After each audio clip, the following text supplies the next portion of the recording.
je suis perdu dans le changement de... Tu nous l'as pas mis, le monsieur? Comment?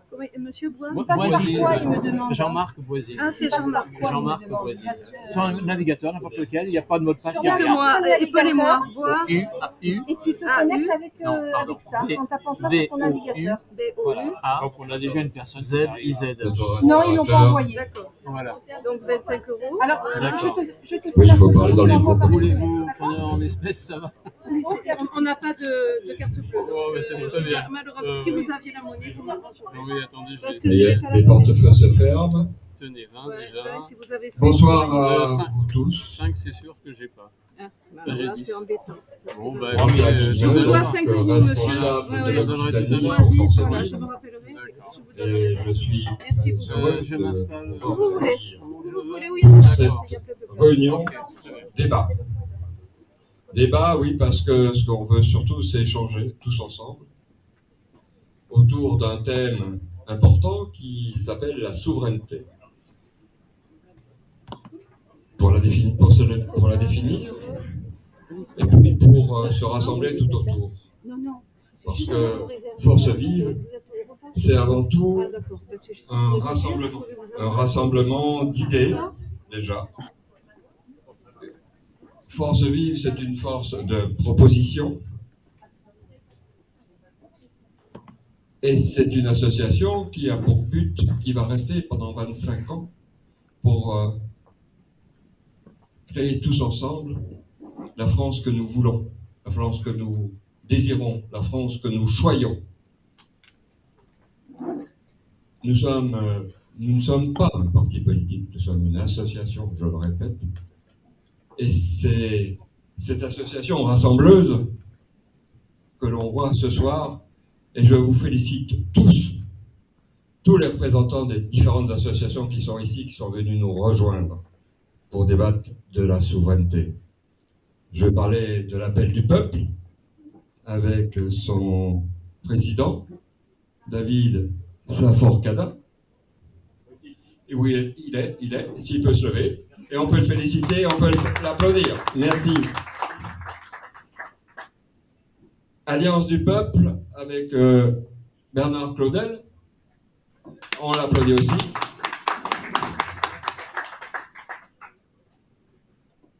La droite avec Charles Millon, Pierre Magneron, qui sera en visioconférence, je pense, si ça marche. Notre France, Monsieur Thierry Hengo.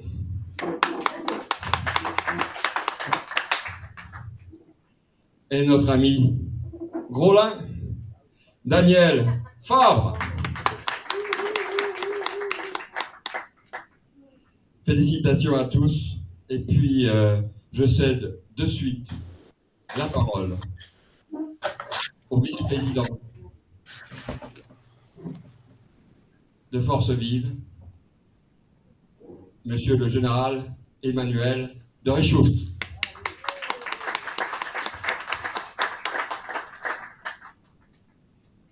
Chers amis, bonsoir.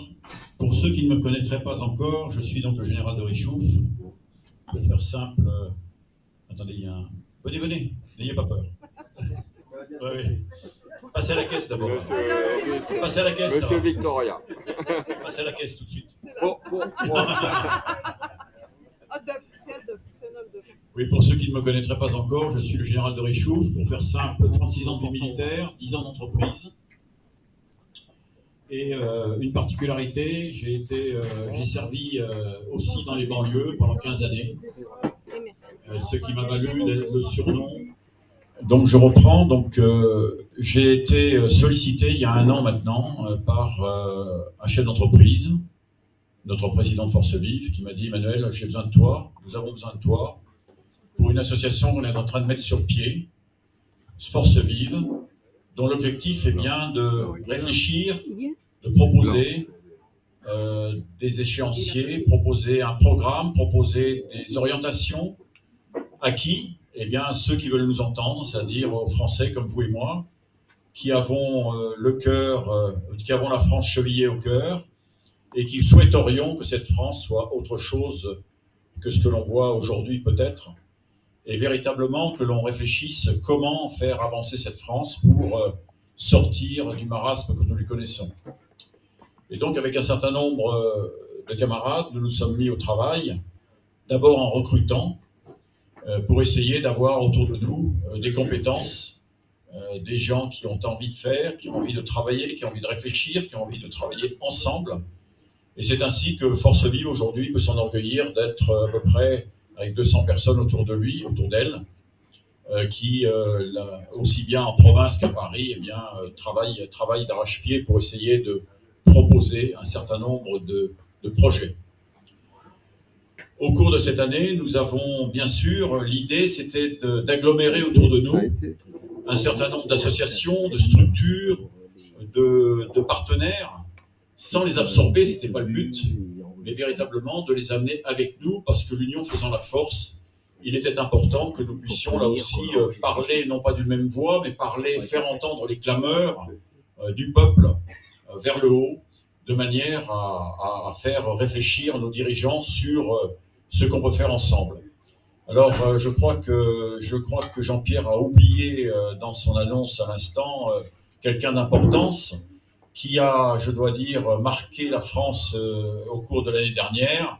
C'est Place d'Armes, avec Jean-Pierre Bernadac, Fabre Bernadac qui est là. Et c'est grâce à lui, j'allais dire, grâce à lui que je suis allé sur le devant de la scène, et qui a permis à tout ce petit monde que nous sommes ici d'être entendu, non pas écouté, mais entendu par le gouvernement au cours de ces derniers mois. L'idée que nous avons, c'est bien évidemment de regrouper autour de nous des compétences, je l'ai dit, mais autour de, comment dirais-je, d'une volonté, surtout d'une croyance, c'est-à-dire finalement, qu'est-ce que nous souhaitons faire. Je suis obligé de prendre mes lunettes, n'étant plus très jeune, pour voir clairement.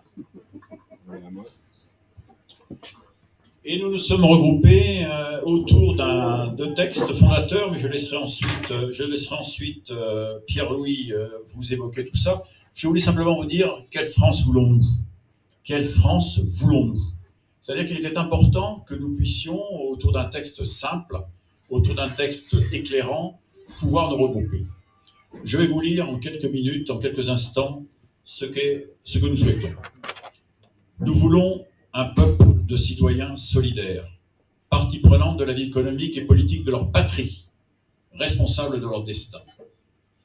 Il faut pour cela une France prospère, par sa population active, par ses sources d'énergie durable, son agriculture, son industrie et sa recherche, toutes conditions de son existence et aussi de sa capacité d'accueil et d'assimilation.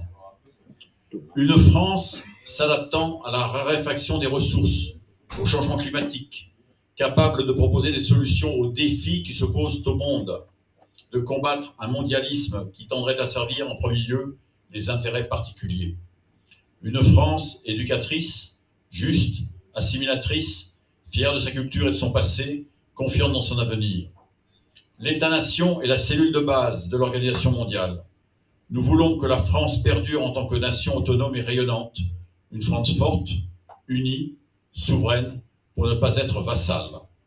C'est la base de notre, j'allais dire, ce sont les fondements, les fondamentaux de Force Vive. Et je crois que si vous êtes ici ce soir, autour de nous et avec nous, c'est justement pour essayer de communier ensemble sur cet avenir que nous espérons rayonnant. Merci beaucoup.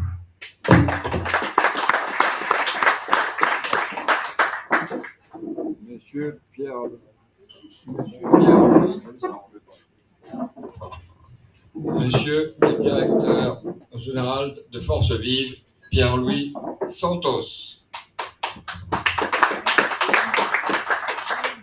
Bonsoir à tous. Je m'appelle Pierre-Louis Santos. Donc, en deux mots, ma carrière s'est déroulée dans la Marine nationale. Je suis capitaine de vaisseau et ensuite à la tête d'entreprise en France, en Europe et en Afrique.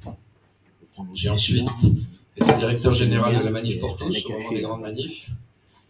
Puis j'ai fondé une association pour s'occuper des jeunes décrochés, de 18 à 25 ans, spécialement dans les banlieues. Donc je suis qu'un capitaine de vaisseau des banlieues, moi pas général, mais j'y ai contribué. D'ailleurs avec Emmanuel, nous y avons travaillé ensemble.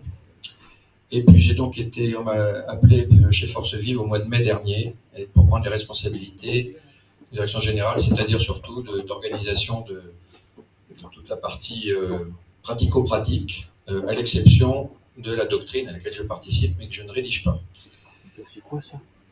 Voilà pour ma petite personne, pour que vous sachiez à qui vous avez affaire. Je voudrais préciser un petit peu les points sur Force Vive pour dire que nous sommes une association, c'est vrai, mais une association d'intérêt général. C'est très important, d'abord parce que ça permet de déduire les cotisations, au moins 66% d'entre elles des impôts, mais ça nous oblige, à l'inverse, à parler avec tout le monde. Donc nous ne sommes pas une association de gauche, de droite ou du milieu, mais nous sommes une association de France et nous travaillons pour notre pays. Ce qui veut dire que toutes les idées qu'on peut avoir, on essaye, c'est pas toujours facile, vous le croirez bien, mais on essaye de les partager avec tous les gens qui réfléchissent ou qui se présentent à une élection ou une autre. On n'est pas toujours bien accueillis, vous le comprendrez. Mais nous y tenons. Alors, on a parlé, Emmanuel vous a parlé des textes, vous a lu le texte fondateur, qui est le texte numéro 1. Alors, ce que je voudrais vous faire partager, c'est le fait qu'on a essayé pendant cette année d'aboutir à une réflexion cohérente et un peu finalisée qui nous permette maintenant d'agir en utilisant ça comme un moteur. Donc cette articulation de texte, elle est triple. Emmanuel vous a lu le texte qui dit « La France que nous voulons ». Vous pourrez prendre à l'issue, merci de ne pas les lire maintenant, les plaquettes comme ça qui sont à votre disposition ici. Le second texte est un texte qui détaille ce qu'il faut faire, ce qu'il convient de faire, les décisions qu'il faut prendre pour réaliser ce que Emmanuel vous a lu tout à l'heure. Donc il y a une 50aine d'items qui ont été réfléchis par une équipe qui a passé beaucoup de temps à ça. Je vais faire comme Castex avec mes lunettes. Et donc voilà, ça c'est la deuxième mouture qui est très importante, c'est la liste, la lettre au Père Noël si vous voulez, ce qu'il y a à faire pour que ça marche. Et le dernier texte, qui est le plus important, qui vient de sortir, donc vous en avez quasiment la primeur, s'appelle Urgence politique. C'est un livre qui est là, qui détaille, lui, la façon de faire tout ce qu'on a dit qu'on allait faire. Voilà. Donc, si vous voulez, la totalité de ces trois textes représente ces petits livres-là sont en vente à la sortie. Je ne vous dis pas le prix, ça va vous faire peur. Et voilà. Et donc, ces trois textes constituent le socle de notre réflexion. C'est important de le dire parce que on a invité le maximum d'associations autour de nous ce soir et on aimerait ressortir d'ici, si c'est possible, en ayant le sentiment que l'essentiel de ce qu'on raconte peut être partagé par la majorité d'entre vous. Voilà un peu l'objectif qu'on se fixe, si vous voulez bien. Le dernier point que je vais aborder avant qu'on passe à la suite concerne la souveraineté dont on vient de parler, et puis vous détaillez, vous donnez 2 ou 3 thèmes, parce qu'on voudrait que cette soirée soit une soirée de débat et pas seulement d'évangiles qu'on récite successivement l'un après l'autre, parce que ça, à la sortie, ça sert à rien. Donc on a retenu 3 thèmes, si vous voulez bien les partager avec nous. Le premier, c'est la souveraineté, je vais y revenir.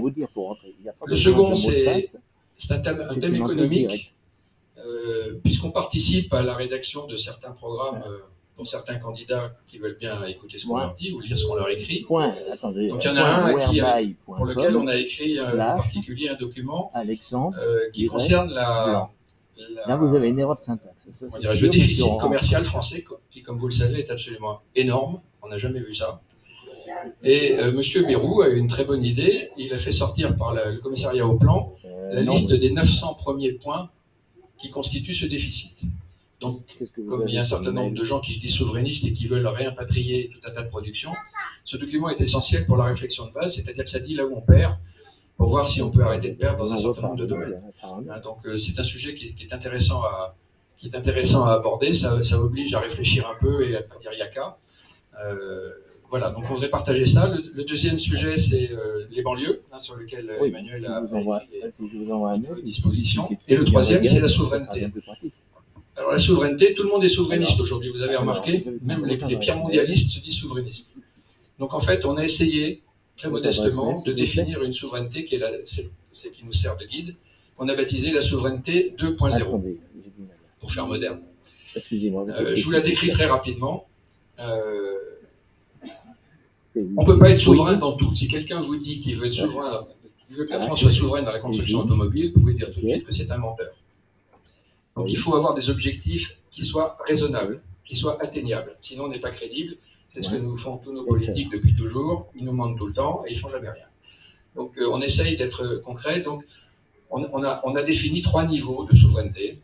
Un niveau dans lequel on n'accepte pas de partager. Aujourd'hui, il n'y a qu'un exemple comme ça, c'est l'arme nucléaire. Il n'y en a pas d'autre. Un deuxième niveau sur lequel on accepte de partager, l'exemple c'est l'Airbus, il y en a plein d'autres.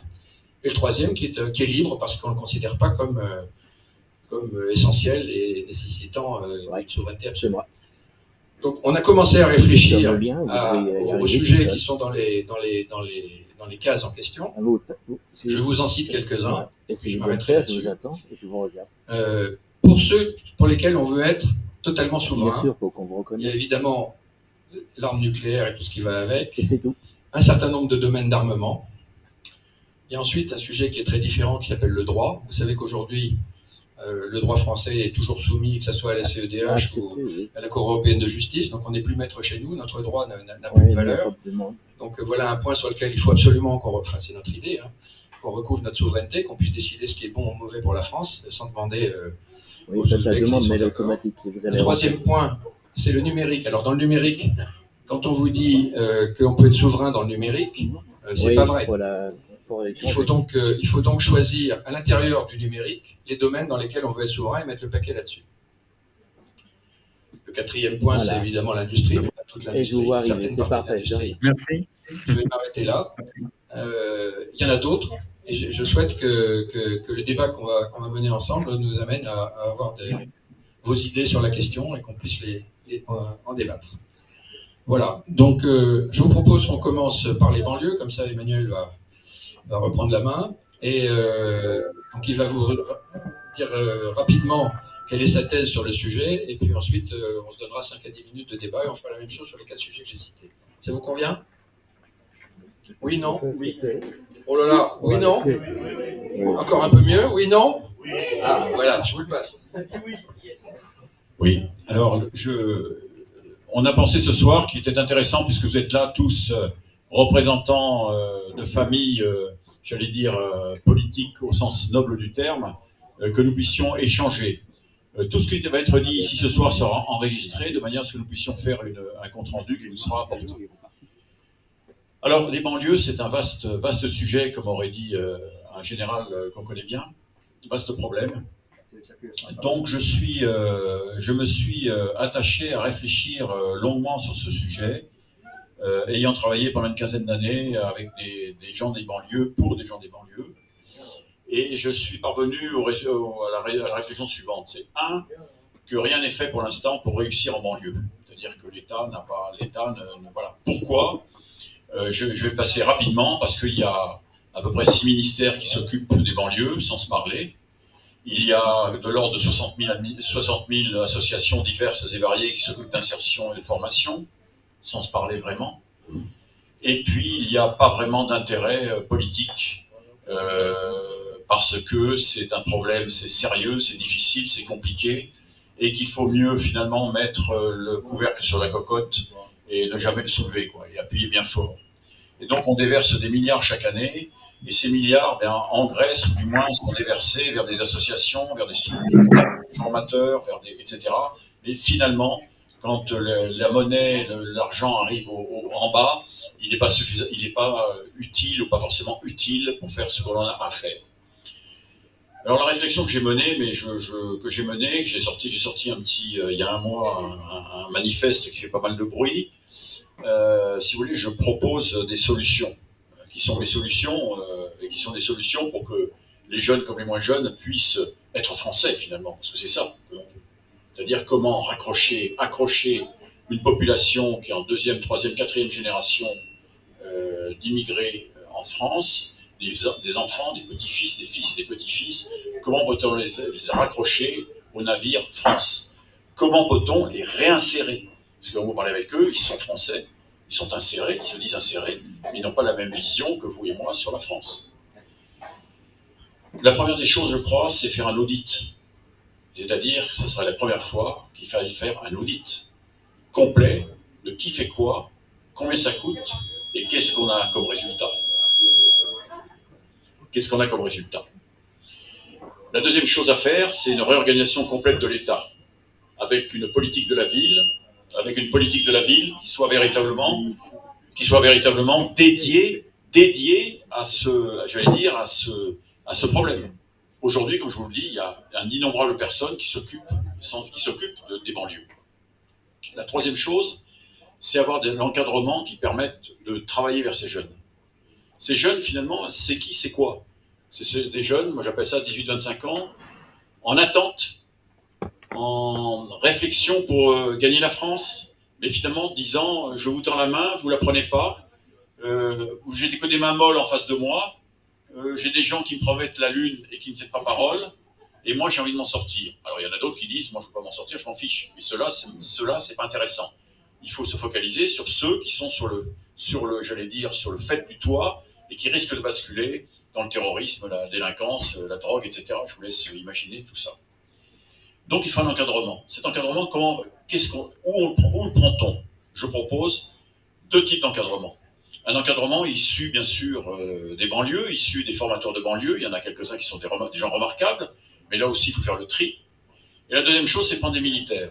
Des militaires, qui ont terminé leur temps, qui ont terminé leurs 5, 10, 15 ans, 20 ans, des cadres, des militaires encadrants, c'est-à-dire des sous-officiers, voire des officiers subalternes, et créer ainsi entre les formateurs de banlieue et les militaires, véritablement avoir un amalgame qui permette d'aller dans les banlieues et de donner du sens à l'action. C'est-à-dire que les militaires apportent leurs compétences, leur foi dans le métier, leur foi dans la France, et le commandement des hommes, parce que ça on sait faire. Et puis vous avez les jeunes de banlieue, les formateurs de banlieue qui apportent eux la connaissance du milieu et qui peuvent apporter, qui sont en attente aussi qu'on leur apporte, là aussi matière à travailler. Et au-delà de tout ça, il faut également, et ça me semble important, c'est le rôle que j'ai joué moi pendant 15 ans, c'est être un officier général qui permette d'abord, on est respecté d'une part, on est entendu, on est écouté par tout le monde. C'est-à-dire que quand vous êtes officier général ou colonel ancien, vous pouvez parler à un préfet, vous pouvez parler aux entreprises, vous pouvez parler aux associations, vous pouvez parler aux jeunes, vous pouvez parler aux entreprises d'insertion, vous pouvez parler aux auto-écoles, vous parler aux sportifs. Bref, vous êtes dans la vraie vie. Hein, et là, vous pouvez apporter beaucoup parce que vous avez l'expérience. Et donc, c'est important qu'on puisse avoir des officiers généraux sur le terrain qui puissent être cette interface, multiple. Une fois que j'ai fait tout ça, comment procède-t-on? D'abord, pour procéder à tout ça, il faut pour travailler sur une banlieue, il faut imaginer qu'il faut travailler entre 12 et 15 mois. On n'arrivera pas à ramener la paix dans la banlieue en moins de ce temps-là. Il faut se focaliser sur 4 ou 5 banlieues d'abord. Voilà. Je pense qu'il y a, vous savez peut-être aujourd'hui, vous avez 1000 banlieues qui échappent peu ou prou à l'autorité de l'État. 1000 banlieues, c'est grosso modo 10%, il y a 10% de la population française qui est,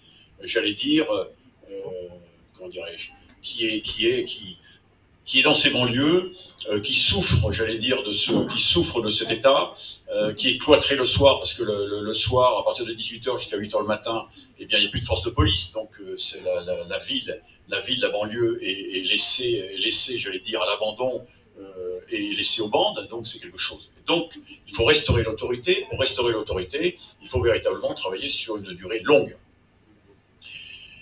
Et là, il y a 2 choses à faire. La première, c'est véritablement avoir une sécurité, apporter, le bâton. Il faut amener le bâton. Le bâton, c'est une entreprise. Ce sont des douaniers, des flics, des juges, etc. Tout ce que vous pouvez mettre, l'URSSAF, pour véritablement faire un bilan exhaustif sécuritaire sur des bâtiments complets. Et puis à côté de ça, parallèlement à ça, il faut véritablement le volet social. C'est-à-dire que vous ne pouvez pas aujourd'hui dire je vais fracasser les fauteurs de troubles, fracasser les bandes, etc. Si à côté de ça, vous n'apportez pas le volet social, mais un volet social rénové, un volet social national, quelque chose de fort.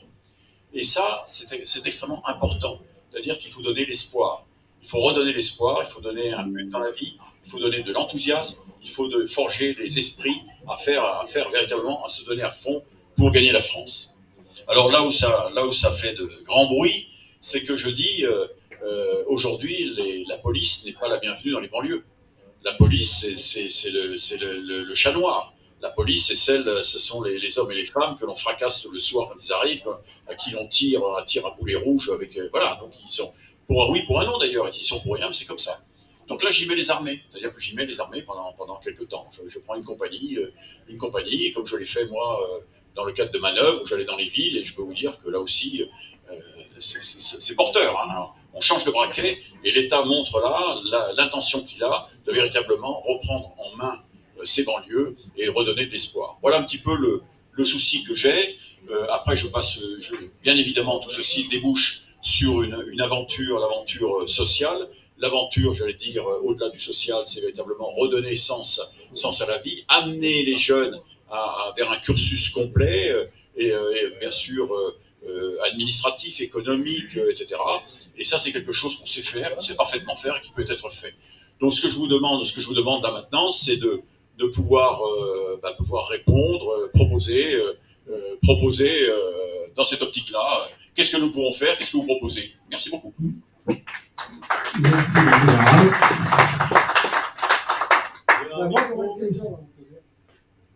Parce que vous avez fait un diagnostic complet.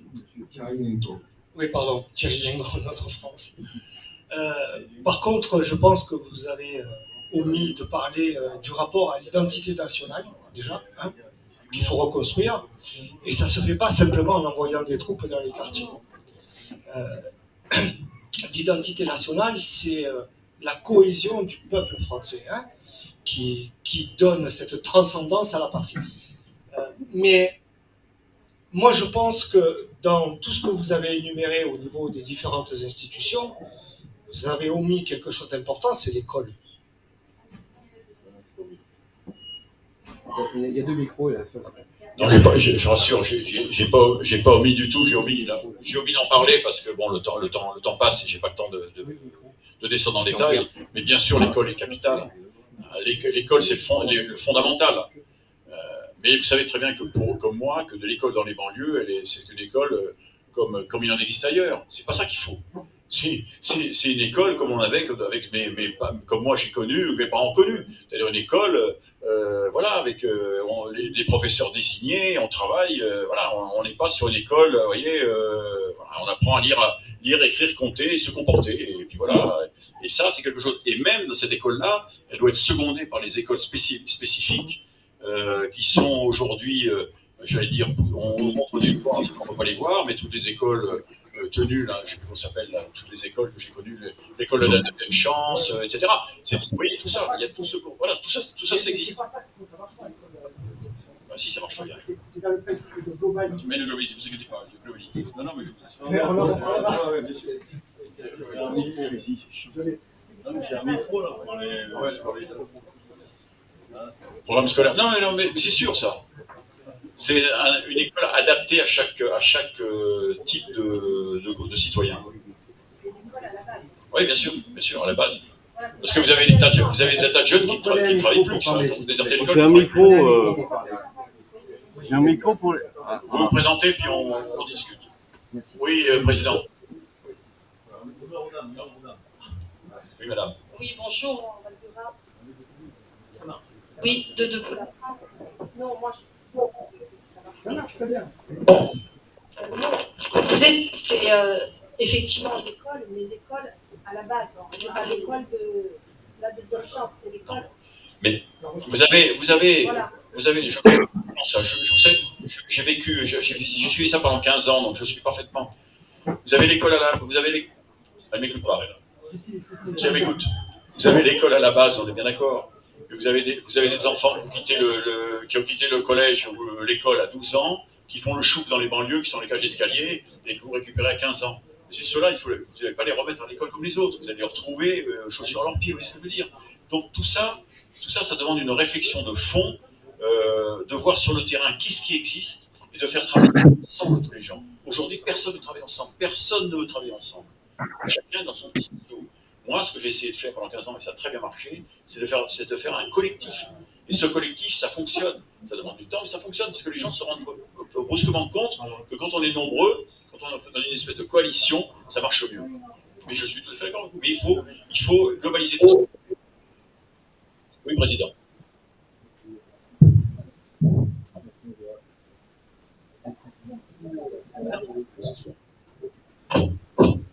Mieux? Ouais, c'est mieux. Non? Parlez sans micro, je l'entends. Ouais, c'est bien. Merci de votre présentation, merci à la porte-ville. J'ai lu avec beaucoup de ouvrage sur lequel je suis à 99% d'accord. Il y a juste un point qui Thomas, je n'entends rien. le bon mot. Dans un premier temps, je voudrais dire que le sujet des banlieues, je le connais un peu. Lorsque l'armée française a gentiment demandé de quitter l'institution et de retourner à la vie civile, l'ancien caporal des troupes de marine que je suis s'est retrouvé à habiter pendant 10 ans dans un quartier sécurité prioritaire dans la banlieue toulousaine. Donc j'ai vécu pendant 10 ans, je sais ce que c'est que de vivre dans une cité et je sais ce que c'est que de fréquenter certaines populations qui habitent. Et là où je vous rejoins, c'est que sur ces populations qui habitent ces quartiers, on va dire que vous avez 5% de fouteurs de troubles et vous avez 95% de gens qui soit ont peur de ces gens-là, soit des qui n'osent pas parler, qui n'osent pas se montrer. Ces 5%, à partir du moment où il y a du répondant en face, déjà ça calme de suite les choses. Je veux dire que le petit caporal des troupes de marine, quand il descendait ses poubelles le soir et qu'il prenait deux sur le bout, on savait leur parler, et tout de suite après, je peux vous dire que j'étais plus un bébé. Ça, c'est la première chose. Mais ensuite, là où je vous rejoins, déjà, c'est sur le constat que vous faites et sur les opérations à mener. Effectivement, il faut qu'il y ait deux tableaux. Le premier tableau, c'est celui, si je devais reprendre des propos de Napoléon III, c'est il est temps que les gentils se rassurent et que les méchants tremblent. Donc voilà, ça c'est le premier tableau. J'ai un micro. Oui. C'est le premier tableau et sur lequel il faudrait, alors moi ce que j'appelle, c'est remettre en place une forte action rapide, c'est-à-dire comme vous l'avez dit, des douaniers, des policiers, des impôts, etc., qui soient capables de taper fort sur des gens qu'on connaît, tout le monde les connaît, on ne sait pas s'y attaquer. Et le deuxième sujet, c'est celui que vous avez abordé, c'est celui de qu'est-ce qu'on fait après. Et c'est là où je suis, je diverge un peu avec vous, moi je n'enverrai pas l'armée. Parce que j'estime qu'à l'heure actuelle, nos militaires, malheureusement, ont très peu de temps pour se préparer pour les OPEX, etc. Et que donc, il faut leur laisser du temps. Et que par contre, ce serait très bien pour la gendarmerie. Parce que la gendarmerie, ce sont quand même des militaires. Ils sont vus différemment des policiers, le respect envers les gendarmes est différent. La cité dans laquelle j'habitais était dans une zone gendarmerie. Il faut vous dire que lorsque la gendarmerie débarquait dans la cité, c'était pas la même que quand c'était un équipage de BAC. Le gendarme, il a une façon d'aborder les problèmes qui n'est pas celui de la police. On ne va pas rentrer dans les détails. J'espère qu'il n'y a pas d'anciens policiers d'ensemble, des policiers là qui voient. Mais bon, c'est pas grave, parlons vrai. Parlons vrai. Un gendarme, s'il vous aborde, il vous voit, il ne vous tutoie pas, etc. Donc il y a une preuve de respect, même avec une racaille, il y a un peu de respect. La racaille, c'est l'oblige à avoir de respect. Donc c'est pour ça, le militaire, l'ancien caporal des TDM, vous me lâchez dans une cité avec des copains de la section, le problème va être vite réglé, mais pas forcément dans le cadre de la loi. Vous voyez ce que je veux dire. Donc c'est peut-être pas la bonne chose. Et ensuite, moi j'ai une idée, je l'avais évoquée, hein. Moi qui me frotte, certains vont me dire, mais de quoi il nous parle, parce que c'est vieux. Moi je repense au SAS qu'il y avait en Algérie. Vous savez, cet officier aspirant, il est souvent appelé, qu'on mettait dans un doigt, et dans ce doigt, il faisait du social, il faisait du militaire, il faisait tout. Pourquoi est-ce qu'on ne serait pas capable, justement, avec les anciens militaires, dans les quartiers difficiles, on ne va pas recréer des SAS, parce que déjà, mon Dieu, on est en 2022, je me rappelle que c'est bientôt l'anniversaire des accords des biens, on risque d'être embêtés. Mais pourquoi, justement, ces anciens militaires, officiers, sous-officiers, et militaires du rang, donc nos caporaux-chefs et caporaux qui savent ce que c'est aussi d'encadrer les jeunes, créer des espèces de SAS sur lesquels ces 2-3 militaires, avec l'encadrement dont vous avez parlé des jeunes de cité, et ensuite l'éducation, etc., qui seraient capables de, pas à demeure, mais sur un laps de temps, 6 mois, 1 an, 2 ans, de recréer tout ce qui suit. J'entendais parler d'éducation, d'instruction, pardon, l'éducation c'est les parents, d'instruction, et cette instruction, ce serait, dès le 8 mai, on les amène, on les encadrer pour les amener à une cérémonie, on va les amener à une sorte de patriotique, on va les amener à toutes ces choses-là, leur rappeler. Oui. fait, toutes ces choses. Le service national, pourquoi pas? C'est un sujet qu'on pourrait évoquer. Mais le service national, ça peut être compliqué. Dans le service national, vous allez ramener aussi des jeunes qui, malheureusement, peuvent être cette fameuse 5e colonne qui, après, se servira de centre commun. Mais on peut évoquer aussi, effectivement, moi j'en ai connu comme les encadrés dans les fauderies vosgiennes, ils arrivaient effectivement, ils étaient comme des amis. Service national. Donc voilà. Est-ce qu'à la place des armées, on ne pourrait pas du tout imaginer la gendarmerie? Oui, j'y ai pensé. J'ai plus que pensé d'ailleurs, hein, travailler dessus. La gendarmerie est déjà fort occupée. Donc voilà. Quoi. Donc la gendarmerie, et je pense que la gendarmerie est plutôt de zone, j'allais dire, campagne, pour faire simple. Sachant que là aussi, c'est pas calme. Hein. C'est quand même la France périphérique, c'est pas que la France des banlieues. Hein. Il y a quand même maintenant et de plus en plus la zone périphérique campagnarde, et là il y a besoin de gendarmes. Donc c'est la raison pour laquelle je pense, si vous voulez, qu'il faut donner un signal fort. Si vous ne donnez pas un signal fort, ça continue comme avant. Vous allez continuer avec des gendarmes, des policiers, bon, il n'y a rien de changé. Moi je dis, il n'y a rien de changé. Voilà. Pour les SAS, je suis plutôt, j'emploierai pas ce terme, vous l'avez bien compris, on est en France, les jeunes en question, ils se sentent français, donc il faut trouver un autre terme. Et je crois qu'aujourd'hui, on a suffisamment d'associations qui travaillent sur l'alphabétisation, la musique, le sport, etc.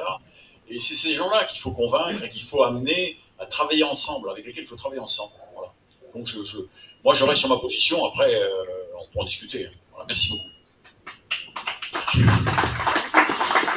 Mesdames, Messieurs, bonsoir. Yves Falzon, place d'armes, responsable du Gard, modestement. Je vous écoute. J'écoute depuis très longtemps les propositions de toutes parts. Alors, pour quelle raison nous aurions un petit tabou? Et je vais vous dire lequel, il est tout simple. Ça réglerait beaucoup de problèmes sur le plan social, sur le plan du chômage, etc. Pourquoi on ne ferait pas revenir l'armée obligatoire pour les garçons et les filles, puisque malgré tout, si vous regardez bien, il y a pas mal de gens qui sont au chômage, beaucoup de jeunes qui restent sur le placard, parce qu'ils n'ont pas pu faire des études comme ils auraient voulu.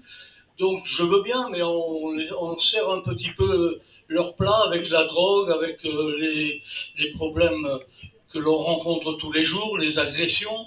Ces gens-là, il y a beaucoup de jeunes avec qui on peut parler, il y en a d'autres on ne pourra jamais, ça c'est un fait, parce que ces gens-là sont un peu poussés pour le refus de tout. Alors pourquoi pas, puisque le président Chirac, il avait eu, pour moi, une très mauvaise idée, dans le sens où je me rappelle, bon, moi j'ai 71 ans, mais quand même, les copains qui étaient avec moi à l'époque, il y avait des gens de toute nationalité. Bon, francisés parce que c'était obligatoire pour le service militaire, mais il y avait de jeunes maghrébins avec qui ça allait très très bien. Moi, mon adjudant-chef, c'était un maghrébin. Et à la limite, quand il nous disait garde à vous, donc plutôt garde à vous. Mais ça n'en avait pas envie. Parce que dans la tête de certains, il ne fallait pas que ces gens-là puissent monter. On l'a bien vu, pas moi. Sur l'Algérie, on a vu un petit peu ces gens, notamment les harkis, on les a mis au reclus. Bon, mais j'en parlerai pas parce que c'est un sujet très, très, très précis et très, très embêtant. Mais ça nous rappellerait pas mal de choses et ça nous remettrait beaucoup de pendules à l'heure si on pouvait vraiment en discuter un jour. Alors pour ça, moi je suis pour refaire venir l'armée, c'est tout simple. 1 an d'armée, garçons et filles. Et s'il y a des personnes qui sont au chômage, désolé, mais sur le plan social, ça serait pas mal. Ça pourrait les aider. Ça leur permettrait un tremplin pour faire des études. Voilà, je vous excusez, je suis peut-être un peu long. Et je vous remercie. Mesdames, Messieurs, bonsoir. Merci, M. Falcon. Je réponds. Je dois répondre. Alors, on ne reviendra pas sur le service national. On ne reviendra pas sur le service national. On a vendu toutes les casernes, il n'y a plus d'encadrement, il faudrait 25 ans pour y revenir. D'autre part, je vous rappellerai que lorsqu'il y avait encore des appelés, et j'en ai commandé, il y avait un appelé sur 2 qui ne rejoignait pas les rangs.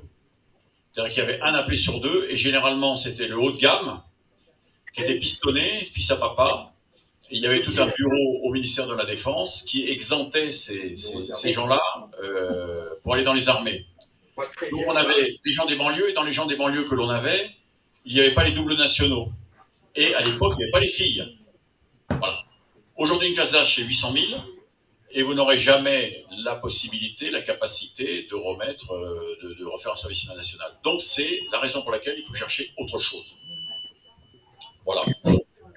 Est-ce qu'on peut poser des questions quand on est en liaison? La Constitution, une armée qui ne peut pas imaginer d'être engagée militairement n'a aucun sens. Or, la Constitution prévoit que les appelés ne peuvent être engagés que pour la défense du territoire national. C'est la raison pour laquelle, comme l'Union soviétique s'était effondrée, Chirac a supprimé ça. Et donc, reconstruire une armée qui n'a aucune opportunité d'aller au combat un jour n'a aucun sens, quoi. Donc, c'est plus possible, ça. Peut-on poser des questions quand on est relié par Internet? Monsieur Ariel. Tout ce qui vient d'être exposé, je me suis intéressé pour les services militaires. Comme officier. Oui. Dans des unités de combat. On a retiré de ces unités de combat 2 ans pour former des élèves officiers. Des appelés, dont certains ont terminé commandant, lieutenant-colonel, colonel de réserve. Mes appelés étaient pilote de char à MX-10, pilote de char à MX-30, tireur Milan. J'ai tiré des missiles Milan pendant 10 ans de ma carrière. 0 raté, 100% de coups au but avec des appelés.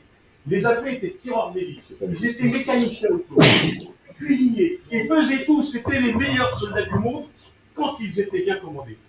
Le général de Richouf a raison, il y avait une injustice flagrante, c'est que les fils à papa, certains étaient fiscalisés à leur service militaire. Et on recevait souvent de la part de députés, c'était une honte, des recommandations pour que les gens soient réformés à l'avance. C'était un service inégalitaire. Aujourd'hui, si on veut faire un service militaire ou national, que on a effectivement le problème d'une classe d'âge aujourd'hui, c'est 800 000 jeunes, hommes et femmes. Si on enlève la partie qui va être réformée parce qu'ils ne peuvent pas faire, bon, on arrive quand même à 600 000 personnes à intégrer. Donc je suis d'accord, il faut un service national, c'est-à-dire proposer des fonctions de service social, de service dans les pompiers ou dans la police. La police a besoin aussi, ils ont besoin d'auxiliaires. À l'époque du service militaire, il y avait des auxiliaires de police. Voilà. Et puis, proposer à ceux qui aiment le sport, ceux qui aiment la discipline, ceux qui aiment un peu plus leur pays, d'aller rejoindre les troupes et les unités de combat. Parce que les appelés, à l'époque où c'était beaucoup plus compliqué de tirer au missile, beaucoup plus compliqué de piloter un char qu'aujourd'hui, c'était plus compliqué de temps. Eh bien, en 1 an, on arrivait à faire des vrais soldats. Je l'ai fait en Allemagne et j'avais en face de moi les Britanniques, très bons soldats, les Allemands, à l'époque, les Américains qui sortaient du Vietnam, très mauvais face à nos appelés avec des professionnels. Donc, je voudrais juste vous apporter ce témoignage. Je pense que le retour à un service national, s'il faut 25 ans en général, bah, pourquoi pas se poser le problème, mais ça serait vraiment une solution pour récupérer et surtout assimiler ces jeunes qui aiment le sport, qui aiment être en équipe. Et puis quand on fait 7 km de cross tous les matins, on ne fume plus. Bravo, merci. Merci à vous.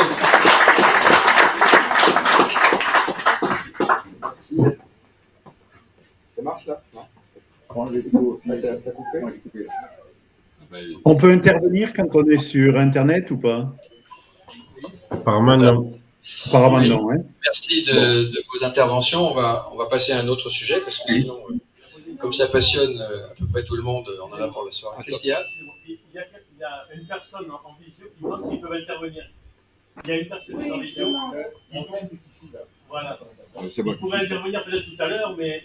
Oui, sur quel sujet? Monsieur Pouig a demandé s'il faudrait au moins lui répondre s'il peut intervenir tout à l'heure. Enfin, voilà. C'est le monsieur qui est au milieu, là? Voilà. Oui. C'était juste une question. C'était juste une question. C'est sur le sujet précédent? Oui. Oui, allez-y.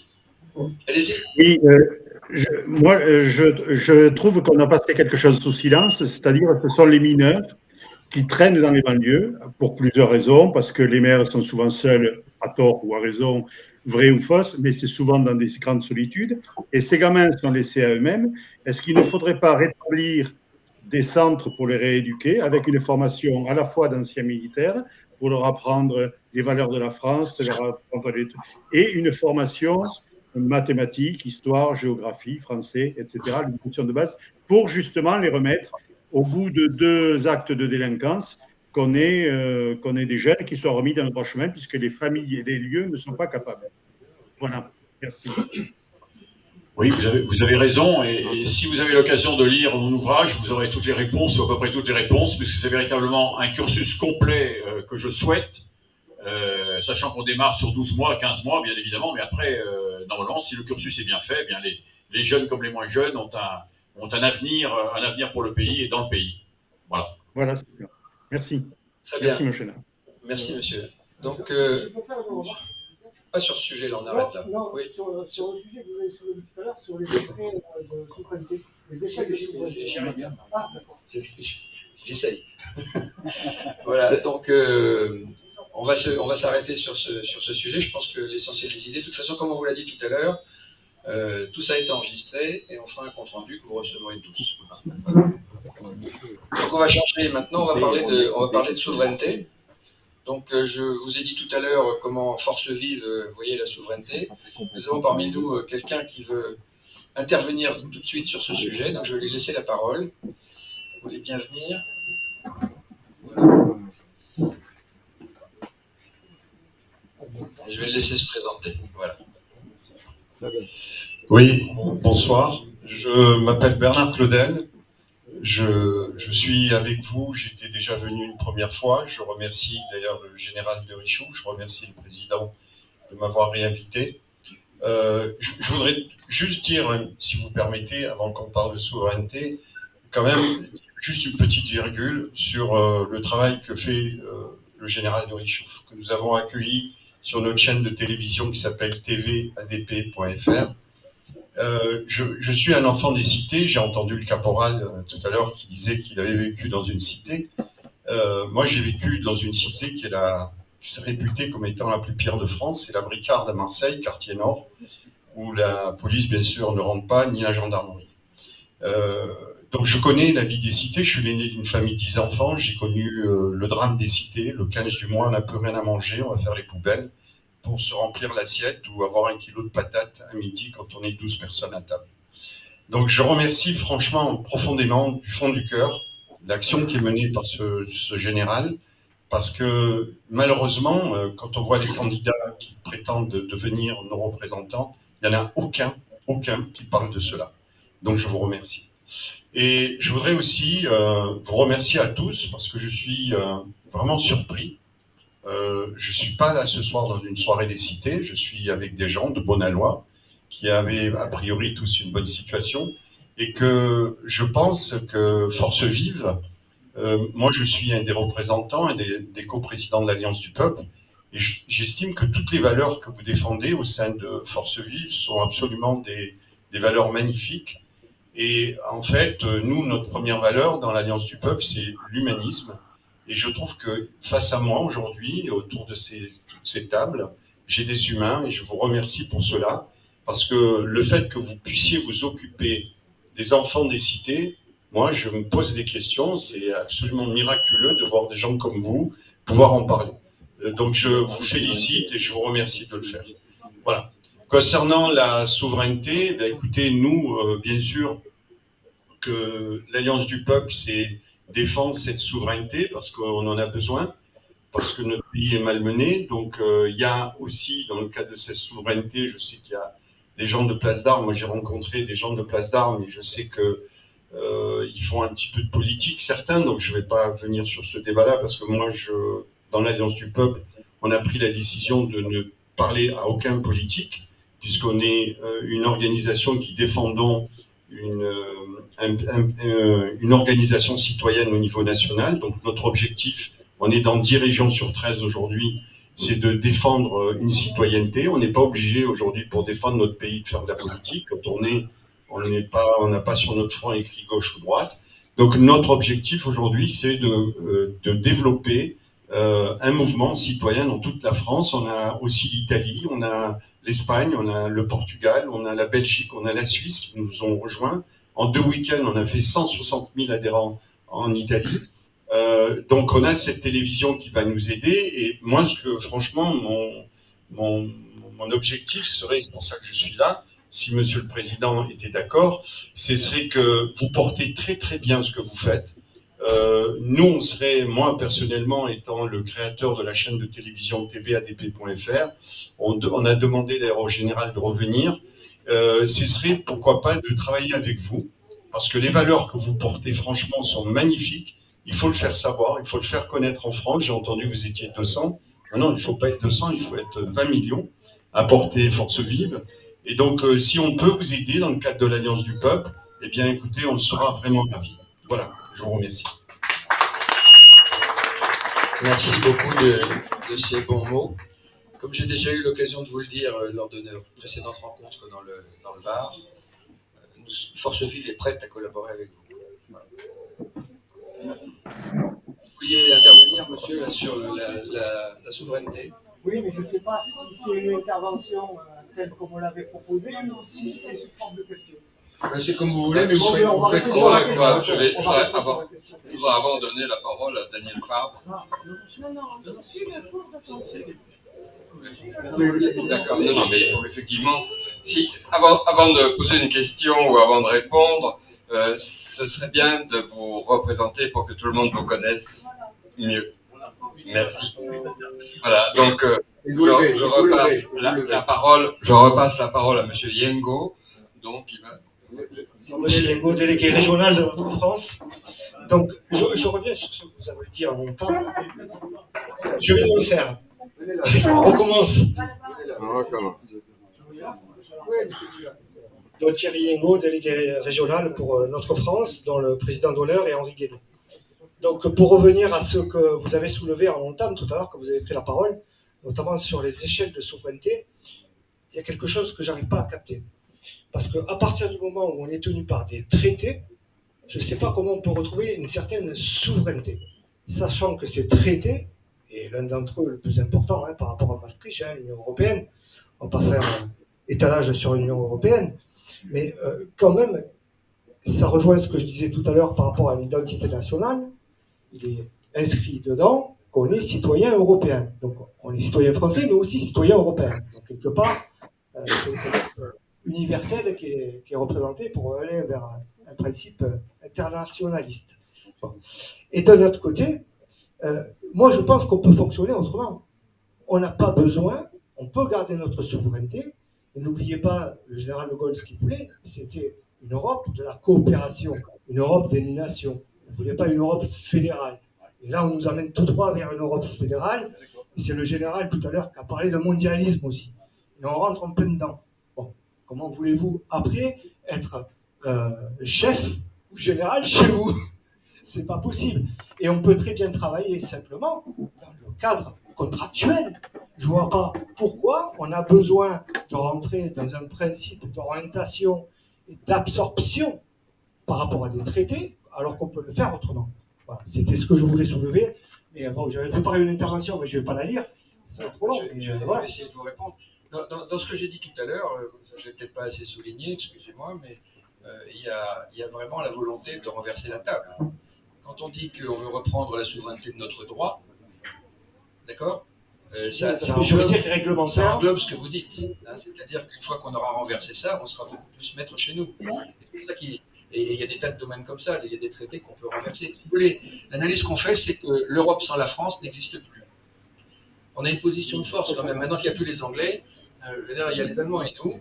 Et si la France décidait ou faisait semblant de décider de ne pas rester, ce serait l'effondrement total. Donc on a une capacité d'imposer nos vues, à condition d'avoir un leader qui soit compétent pour ça, dans un certain nombre de domaines. Vous voyez, donc je pense que c'est par ce bout-là qu'on peut prendre l'affaire. Bien, je voudrais repasser la parole cette fois à l'appel du peuple, à Monsieur Saforcada, s'il veut bien, avant de la donner à Monsieur André Thieblemont, colonel André Thieblemont, responsable de Force Vive.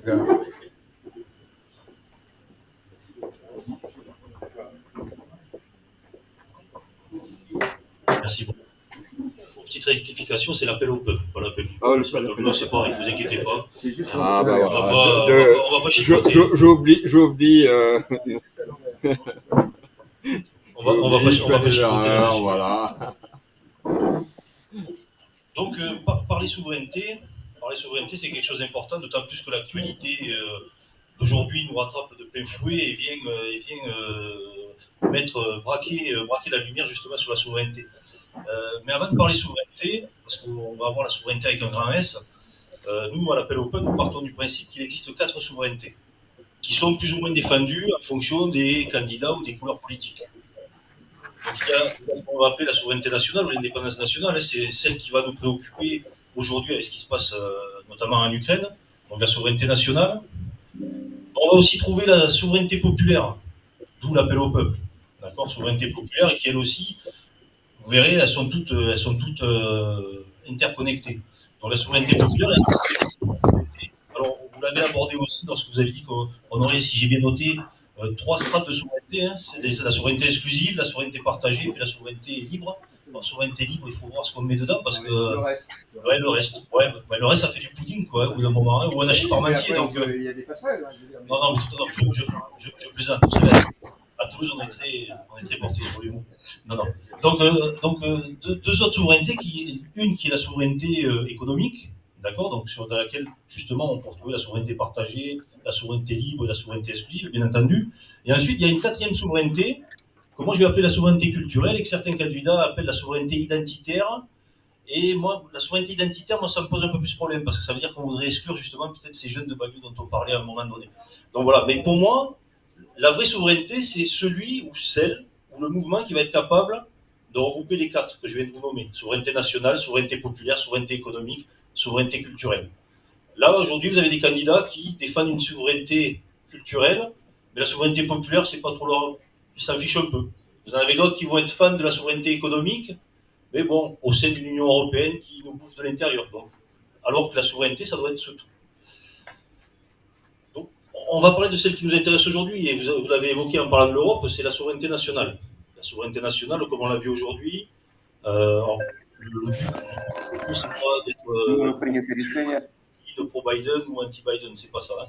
Chacun là-dessus aura son opinion, et je pense que il est bien de la garder pour soi, ce sujet, parce que sinon on ne va pas finir la soirée, ça risque de durer très longtemps. Par contre, ce qui est intéressant de voir, c'est que le président de la République française s'est rendu à Moscou rencontrer le président Poutine, mais en tant que président de l'Europe. Donc déjà, ça pose problème. Le président Poutine, face à lui, s'est retrouvé avec un président, mais qui ne représente rien du tout. Il se serait retrouvé face au président de la République française, ça aurait pu être différent. Là, en face d'un président de l'Europe, ça ne représente absolument rien. Que représente l'Union européenne, je vais parler plutôt de l'Union européenne, parce que l'Europe, c'est différent. Donc cette souveraineté nationale, il faut la retrouver, il faut la défendre. Et pour la défendre, il faut déjà rappeler 2 choses évidentes. C'est la première, c'est que la France, et uniquement la France au sein de l'Union européenne, possède la dissuasion. Et lorsque vous possédez la dissuasion, vous pouvez être petit de taille, vous avez quand même de gros muscles. Et donc généralement, on vous écoute. La deuxième, c'est que nous sommes un des 5 membres permanents du Conseil de sécurité des Nations Unies. Là, c'est pareil, c'est pas n'importe quoi. C'est pas l'Union européenne qui est membre, c'est la France. Et ça, il faut le retrouver, et ça fait partie de cette souveraineté nationale qu'il faut retrouver. Mais pour la retrouver, on est obligé d'en venir à la souveraineté populaire. Et le seul moyen de retrouver cette souveraineté, qu'elle soit entière ou partagée, ça passe par le peuple, ça passe par le référendum. Bon. Maastricht, je m'en rappelle, j'étais jeune militaire, j'avais déjà 92, ouais, j'avais 2 ans et quelques de service. C'est la première fois de ma vie où j'ai participé à un vote. Et c'est la seule fois de ma carrière militaire où j'ai participé à un vote. C'est le référendum sur Maastricht. Ça ne vous surprendra pas, j'avais voté non. Bon. Lisbonne. Et ensuite, on passe au traité européen. Et là, le peuple français, à plus de 55%, dit non. Oui, le président Sarkozy, bien entendu, égal à lui-même, n'a pas osé se présenter au peuple et nous a fourgué Lisbonne. Ça s'appelle, pardon? Ça s'appelle une enculette. On peut l'appeler comme ça ou on peut l'appeler différemment. Bref, chacun. Ne lançons pas le débat. Mais là, voilà, là on sortirait du débat et c'est pas le bon truc. Donc voilà, donc par contre, voilà, défendre la souveraineté nationale, c'est aussi oser défendre la souveraineté populaire parce que c'est de là que tout découle. C'est au peuple français, qui avait dit non donc à la Constitution européenne, de redire quel avenir il veut pour la France au sein de l'Europe. Est-ce qu'il est pour une sortie? Excusez-moi, moi je parle de sortie, je ne parle pas de Frexit. J'aime pas les anglicismes, donc sortie pour sortir de la France. Désolé, hein, on est français jusqu'au bout où on n'est pas. Donc soit la sortie, donc la sortie de la France de l'Union européenne, soit rester dans l'Union européenne et là, comme le veulent certains candidats, Mais être capable de peser. Mais peser, comme on l'a vu, c'est très compliqué. Mais en tout cas, c'est le peuple. Donc vous voyez, de souveraineté nationale, souveraineté populaire, les deux sont liés. Et de ces deux-là, ensuite, découlera le reste. Souveraineté économique. Airbus, effectivement, est-ce qu'on est capable de se faire des Airbus? Mais l'Airbus des fonds marins, par exemple, moi je rêve de ça, d'être capable de... On y travaille. C'était avec plaisir. Mais... Pas moi, hein, mais non, oui, même si ça avait été... Mais ce que je veux dire, voilà. Mais Airbus, n'oublions pas une chose. Airbus, ce sont des États qui ont décidé de travailler entre eux, on ne les a pas forcés. Absolument, c'est la souveraineté partagée. Souveraineté partagée. Donc voilà, contractuel. On ne va pas aller plus loin dans toutes ces explications, mais voilà, donc pour moi, la vraie souveraineté, c'est celle qui est capable de rassembler les quatre dont je vous ai parlé. Donc, la nationale, la populaire, l'économique et la culturelle. Vouloir en défendre une sans défendre les autres, ça n'a aucune utilité. Et on le voit encore aujourd'hui, je vous dis, hein, si on n'est pas souverain, on ne pèsera pas sur le conflit ukrainien ou on pèsera nulle part. Très bien, monsieur. Merci à vous. Je vais de votre intervention. Je vais juste répondre. Il y a des nouvelles. Non, c'est des anciennes qui passent. Voilà. Donc, je vais juste répondre sur un point que vous avez soulevé, qui est en train de changer. C'est un point stratégiquement très important. C'est pour ça que je reprends la parole. Donc, c'est pas mon tour. Vous avez dit, on nous respecte parce qu'on a l'arme nucléaire et qu'on fait partie du club et patin et machin. Bon, c'était vrai. Mais Vladimir est en train de changer tout ça. Alors, je voudrais faire un point sur un système d'armement qui est en train de se développer à très grande vitesse et qui change complètement la donne. C'est pour ça que je vous en dis un mot. Ça s'appelle les armes hypersoniques. Les Russes sont très en avance sur tout le monde dans ce domaine. Hypersonique, ça veut dire beaucoup plus vite que la vitesse du son. Alors je vous donne quelques chiffres, pas beaucoup. Nos armes nucléaires actuellement, quand elles arrivent sur une cible, celles qui sont tirées par les sous-marins, elles arrivent à Mach 5 à peu près. D'accord, 5 fois la vitesse du son. Les Russes, là, actuellement, viennent de valider des armes, ils les ont a priori pas encore utilisées en Ukraine, qui arrivent sur leur cible avec une trajectoire variable à Mach 27. 27 fois la vitesse du son. Retenez bien ce chiffre. Ça veut dire qu'aujourd'hui, il y a un système en mesure de les arrêter. Alors c'est une rupture complète qui est en train de se faire dans la stratégie. Pourquoi? Parce qu'avant ça, quand on tirait une arme nucléaire, le satellite américain qui surveillait le reste du monde là, voyait tirer cette arme et n'avait pas de doute sur le fait que c'était une arme nucléaire parce que ce sont les seuls qui partaient dans la stratosphère avant de redescendre, etc. Et donc, ces armes hypersoniques sont des armes qui peuvent être à tête nucléaire ou à tête non nucléaire. Et donc, le jugement, ce jugement qui doit être fait très rapidement et qui décide de l'utilisation ou non de l'arme nucléaire de riposte, perd sa valeur, puisqu'on ne sait pas ce qu'on tire. Donc ça, c'est la première rupture, donc c'est très important. La seconde, c'est que ces armes sont des armes qui peuvent être utilisées sur le champ de bataille, en particulier sur le champ de bataille en mer. C'est un marin qui vous parle. Et donc, les Chinois, vous le savez, actuellement, sont face aux Américains. Les Chinois voulant piquer la mer de Chine, je vous la fais courte, hein, et les Américains voulaient en empêcher. Sauf qu'avec ces armes hypersoniques, que les Chinois ont presque au même niveau que les Russes, ils ne sont pas à Mach 27, mais ils sont à Mach 20, enfin, ils arrivent, peuvent détruire 4 porte-avions américains sans arriver au seuil de déclenchement de l'arme nucléaire, et donc annihiler d'un seul coup la puissance navale américaine, qui est actuellement la numéro 1 mondiale et qui est la maîtresse des océans. Donc avec ces deux points-là, l'arrivée de ces armes-là, actuellement, si vous lisez les journaux, maintenant que je vous ai dit ça, vous verrez que tous les jours on en parle, hein, c'est très important et ça va changer le dialogue stratégique mondial. Voilà, je m'arrête. Merci de toutes ces précisions, Monsieur le Président de Force Vive. Je laisse la...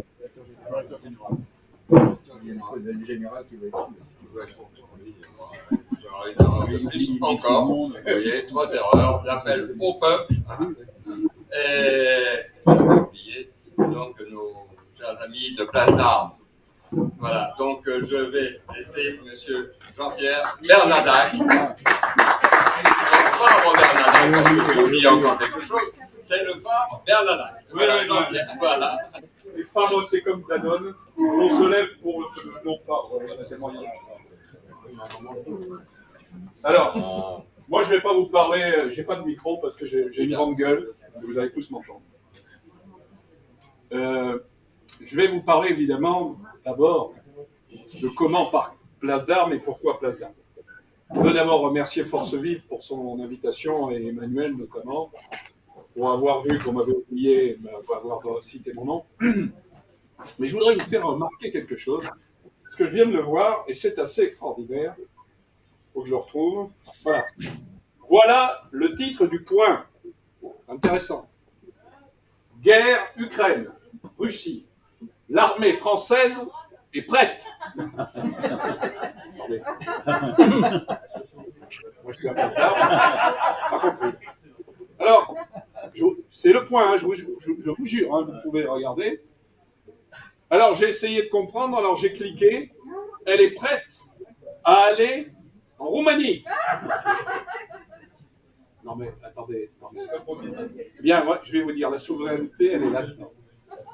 Elle est là-dedans. C'est-à-dire qu'à un moment où on a un homme qu'on apprécie ou qu'on n'apprécie pas, qui est capable de dire à un moment donné, on y va, nous, on dit, les mecs, retenez-nous parce que sinon on va faire malheur. Faites attention. Voilà, c'était pour vous faire rire, mais je crois que c'est très important. Alors, je dirais que la souveraineté, après je vais vous expliquer ce que nous sommes et ce que nous souveraineté, c'est un peu comme un corps humain. Il y a la tête, parce qu'on ne peut pas être souverain sans avoir une doctrine, une structure, je ne vais pas dire une idéologie, je laisse ça aux marxistes, mais une structure. Et je pense qu'aujourd'hui, il faut la renouveler, cette structure. Il y a beaucoup d'intellectuels chez nous, ça je m'en réjouis. On voit très bien que tout ce qui est identitaire, tout ce qui est souverainiste, tout ce qui est patriote, que nous on prend le terme patriote, on voit bien qu'aujourd'hui il y a des réflexions. Et c'est normal parce que les autres de l'autre côté ils ne pensent pas. Alors, ils n'ont pas besoin de penser. Pourquoi ils n'ont pas besoin de penser? Vous savez pourquoi? Très simple. Tout ce qui n'est pas eux, c'est fasciste, extrême droite. Pas à penser, c'est pas la peine. Il suffit juste d'avoir ça. Donc ça, c'est le premier point, c'est la tête. Après, il faut le cœur. Parce que je crois que la notion de souveraineté, c'est aussi le cœur. C'est ce qu'on a au fond de soi. C'est le cœur. C'est le cœur et l'esprit. Et puis, je suis désolé, mesdames. Vous m'entendez pas, hein? Bon, je suis désolé, mesdames. Je vais être vulgaire.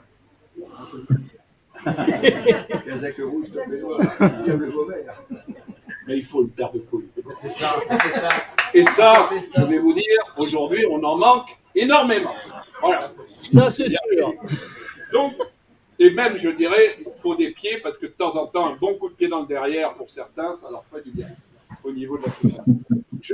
J'ai essayé de plaisanter, mais je pense que c'est important de comprendre tout ça. Parce que c'est vrai que c'est le b.a.-ba, et puis c'est un peu trivial ce que je vous dis. Mais je crois que derrière, il y a des choses qui sont quand même importantes. Alors, je vais vous parler de Place d'Armes. Et ça s'arrête. Je vais vous parler de Place d'Armes. Alors, Place d'Armes, c'est une erreur de la nature. Que moi, je ne devrais pas être là aujourd'hui. Ou alors c'est un phénomène mystérieux, mais en même temps qui demain peut prendre une place considérable. En fin de compte, je l'ai expliqué déjà plusieurs fois, Place d'Armes, c'est la chance que nous avons eue, que j'ai eue, à partir du moment où il y a eu ce livre que j'ai fait. J'ai voulu le résumer en une feuille, un feuillet, et ce feuillet, en fin de compte, c'est devenu la lettre au gouvernement, qui est devenue la lettre des généraux. Merci Emmanuel, grâce à toi. Vous êtes maintenant, il n'y a que les généraux qui comptent. Et moi qui étais content parce qu'il y avait, je crois qu'il y avait 4000 hommes du rang qui avaient signé la lettre. Eh bien, ils n'existent plus. C'est les 61 généraux qui ont pris la relève. Et j'en suis très content, je le dis, mais je sais, j'en suis très content. Donc, Place d'Armes, en fin de compte, c'est cette lettre. On l'a mis sur un site. Et puis, je l'ai adressé aux militaires parce que la patrie, je crois que le caporal, tout à l'heure, en a parlé. Voilà, il est là. Et on a parlé. D'ailleurs, j'ai beaucoup de points communs avec vous. Vous savez que les SAS, j'y réfléchis autant que vous. Donc, et puis je suis de Toulouse. Bon, vous voyez. Hein. Bon, donc, j'ai pensé que l'armée était à même de mieux comprendre cette lettre. Donc, pour avoir la population, il fallait passer par l'armée. Je pense que ça, c'est une bonne chose quand on sait que le dernier sondage donne 98% des gens qui pense que l'armée est une institution fondamentale, nécessaire, essentielle. Et ça, c'est bien. Alors, on a lancé ça, et moi j'ai dit, je vais récolter 50 signatures. Et une lettre. J'ai réfléchi 15 jours pour la lettre, hein, parce que, quand même, heureusement d'ailleurs, j'ai pesé tous les termes. Mais je me suis dit, bon, vogue la galère, il va y avoir 50 signatures. Et puis, on a eu de la chance. Alors je dis là aussi, souvent, la lettre des généraux, c'est entre Cap Canaveral et la Sainte Vierge. Je vais vous expliquer. Cap Canaveral, parce qu'il y a eu comme ça des étages. Alors le premier, je suis passé sur Sud Radio. Bercoff est devenu pratiquement un ami parce que je le vois souvent, je vais encore le voir dimanche, jeudi d'ailleurs, je vous le dis, je passe jeudi pour le voir. Bercoff, donc, m'a invité. Quand il a su qu'il y avait la lettre en plus du livre, il voulait m'inviter pour le livre, pour la lettre, il m'a demandé de venir à Paris. Donc j'ai pu monter à Paris et le voir. Premier temps de la manœuvre. Le deuxième, Valeurs Actuelles. Valeurs Actuelles a repris un article, paraît-il, le 21 mars. C'est pas ma faute, là, le 21 mars, c'était putsch. Il paraît, on ne savait même plus, je me souvenais plus que c'était putsch, mais après j'ai su que le 21 mars, maintenant je le sais, grâce à Valeurs Actuelles, que le putsch était le 21 mars. Donc, évidemment, nous sommes devenus des putschistes. À ce moment-là, hop, encore un étage, il y a Marine Le Pen qui vient et qui dit amenez-vous à moi, venez me retrouver, vous êtes des gens sympathiques. Je lui ai dit que, bon, elle avait tout à fait raison de le dire, mais que aller vers elle, non, c'était pas le but de Place d'Armes. Place d'Armes a une structure, alors je réponds à monsieur, non pas politique, ça serait ridicule de ma part, mais une structure qui n'est pas électoraliste. Et le bureau politique n'est absolument pas, et on ne veut pas l'être. Et je vous expliquerai tout à l'heure pourquoi. Donc, tout ça a fait monter, et puis alors là, il y a eu la vedette américaine. Mélenchon. Là, il a été génial. Il nous a foutu le procureur de la République sur le dos. Il nous a traité de tous les noms, de factieux, de trucs. Bon, on a eu les droits. Et chaque fois, le chiffre montait. Parce que chaque fois, on parlait de nous. Donc, le chiffre des gens qui signaient cette lettre montait. Ensuite, on a eu 4 jours de silence. Qu'est-ce qui se passe? Bon, c'est peut-être fini, tout ça. Mais que disent nos amis gouvernants, justement, puisqu'elle était au gouvernement? Et là, après 4 jours, voilà, après 4 jours, on a eu droit au ministre. Alors, grandiose. Il ne porte pas les charentaises, mais il aurait pu. Hein. Bon, là, ça a été génial. C'était sublime. C'était sublime. Je vois encore leur trogne, d'ailleurs, je ne sais plus comment elle s'appelle, trogneux. Non, c'est pas elle. Non, mais c'était panachier. C'était extraordinaire. Le ministre Praline. Extraordinaire. Ces gens, on sent que ces gens sont des gens qui connaissent leur métier. On sent que la ministre de la Défense, c'est quelqu'un qui sait ce que c'est qu'un sac à dos. Oui. On le voit. Que le sac à dos. D'ailleurs, quand je suis passé à CNews, je leur ai dit, écoutez, pour les Charentaises, ok, mais nous, on a eu les Rangers. Hein, c'est pas tout à fait la même chose, on a fait des têtes avec les Rangers. On a marché, on a sauté, on a même plongé avec les Rangers. Vous, évidemment, vous, la seule chose que vous connaissez, c'est pantoufler. Alors, ça, ils pantouflent. Nous, on a peut-être le droit maintenant d'avoir de pantoufler, et les généraux ont le droit d'avoir leur charentaise. D'ailleurs, pourquoi tu ne lances pas une marche de charentaise? Parce que, franchement, tu aurais des succès. Tu mets derrière, charentaise générale, ça part comme des... Voilà.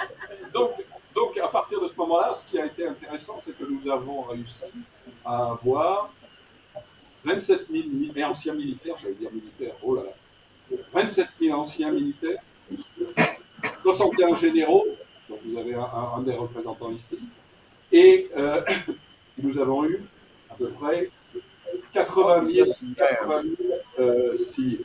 Ce qui fait que comme nous avons, après Place d'Armes, créé les Amis de Place d'Armes, entre Place d'Armes et les Amis de Place d'Armes, nous avons eu 100 000 personnes. Vous voyez, c'est quelque chose de considérable. Qu'est-ce qu'on allait faire? Vous avez insulté, vous avez injurié. Donc à partir de là, on a dit il faut qu'on crée une association. On a créé une association. Le mot était tout trouvé, c'était place d'armes, hein, on a repris la notion de place d'armes. Et puis, cette association, on a décidé qu'il fallait faire des choses, parce qu'une association, pas grand-chose. Ils sont là-bas au fond, là, mais ils me reprochent assez de ne pas en faire assez, alors il fallait faire des choses. Donc, C'est vrai. la chose essentielle que je voulais vous dire, c'est ceci. Nous allons faire une manifestation le 26 mars. Vous êtes conviés à cette manifestation tous le 26 mars. Elle aura lieu à Paris. On n'a pas assez d'effectifs pour les faire dans chaque ville de France. Mais cette marche, elle est faite pour 4 raisons. Ça s'appellera la marche de la fierté française. Un petit topo d'humour par rapport à la Gay Pride. Vous voyez, la fierté française, là, les autres, c'est la fierté LGBT. Bon, c'est pas tout à fait la même chose. Et il y a 4 choses. La première chose que je voulais mettre en avant, c'est la notion de liberté. C'est évident qu'on n'est pas apparu énormément, on me le reproche d'ailleurs sur le problème du Covid et ensuite des flux passes. Pourtant, je suis évidemment contre le pass sanitaire. Mais chez nous, il y a des gens qui sont vaccinés, il y en a d'autres qui ne sont pas vaccinés. Et donc, je ne veux pas faire de bisbille. Moi, je suis vacciné, je le dis, je suis vacciné parce que si je veux aller, comme je vais souvent au restaurant ou voir des gens ou autre, c'était très compliqué. Bon, donc, il y avait qui sont vaccinés ou pas. Donc, ça, c'est pas le problème.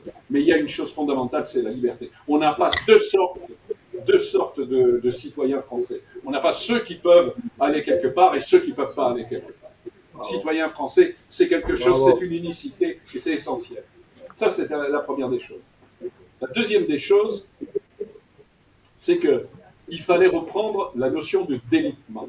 Est-ce que c'est le délitement un an après, parce que ça fait pratiquement un an, la lettre est sortie le 14 avril, si je me souviens bien. Vous voyez, on n'est pas très loin.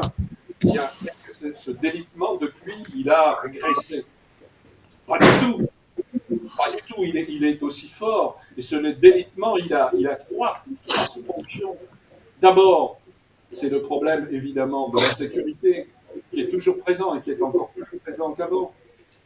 Le deuxième problème qui va avec l'immigration, évidemment. Le deuxième problème, c'est l'islamisme, qui petit à petit nous grignote. Parce que eux, un peu comme Poutine, eux, ils ont du courage. Eux, ils y vont. Eux, ils vont devant. Et le dernier point, alors c'est peut-être le plus grave, c'est la cancel culture et le wokisme. Ces gens veulent déconstruire notre pays. Ils veulent que notre pays n'existe plus. Ils veulent que ce pays ne soit plus que décombre. Eh bien, si eux, ils veulent le déconstruire, nous avons décidé de le reconstruire. Alors pour ça, par exemple, eh bien, les faits d'armes, les héros que nous avons pu avoir dans toute notre histoire sont considérables. Il faut redonner cette vie. Et là, l'école est importante en effet, il faut redonner cette vie.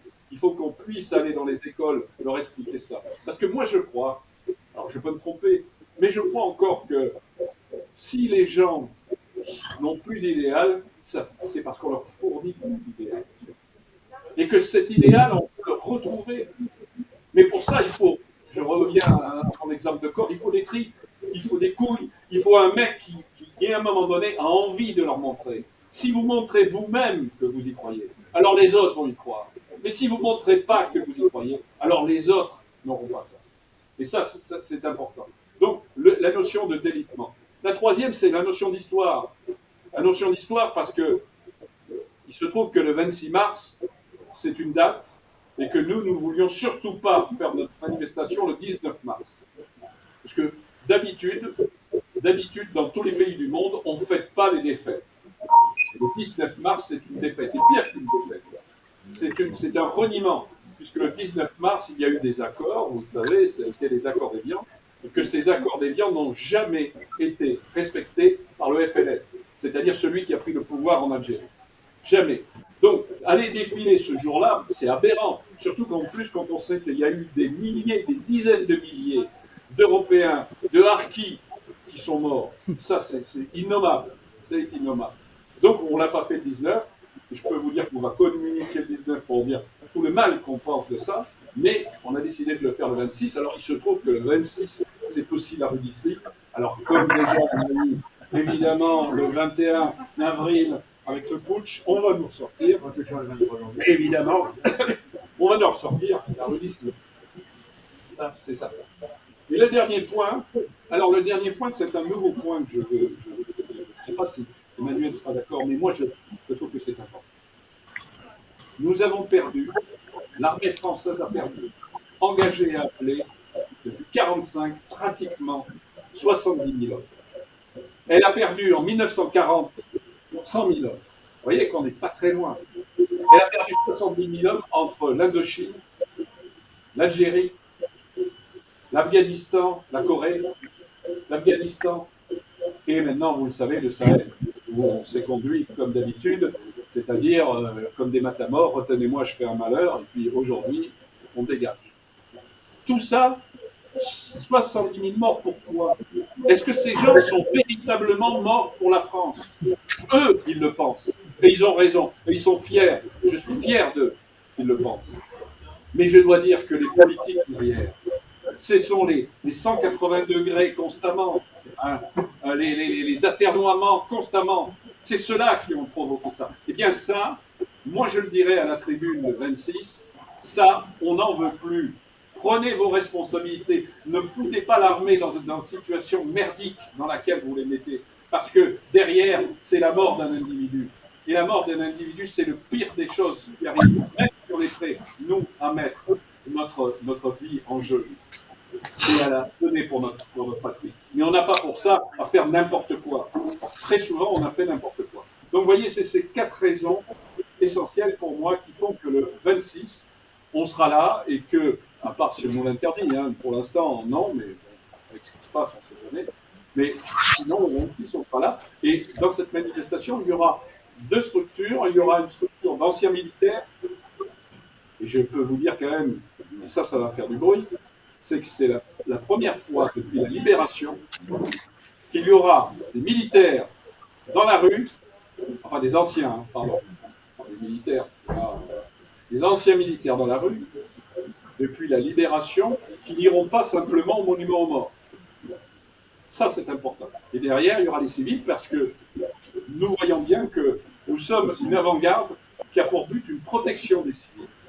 Un militaire, il est là pour protéger son pays, donc il est là pour protéger ses citoyens. Et ça, ça me paraît important. Voilà, donc je voulais terminer là-dessus, puis je ne veux pas vous retenir plus, parce que je sais que vous avez faim, mais je crois que c'est important de se dire soif. Alors moi, et moi donc, je vais pouvoir terminer après. Mais je crois que c'est important de comprendre ça, c'est que Place d'Armes, c'est quoi? C'est un pont. C'est un pont entre une rive où il y a 98% de la population, c'est-à-dire les civils, et de l'autre côté, il y a l'armée d'active.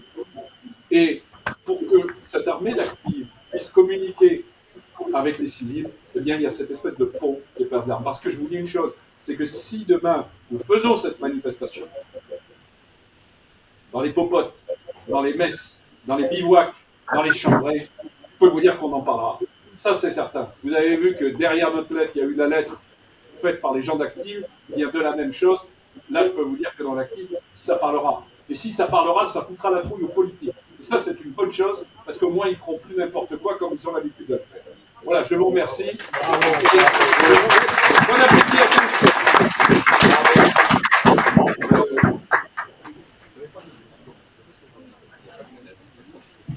Il n'y en avait pas besoin. Je cède tout de suite la parole à M. André Tiblemont.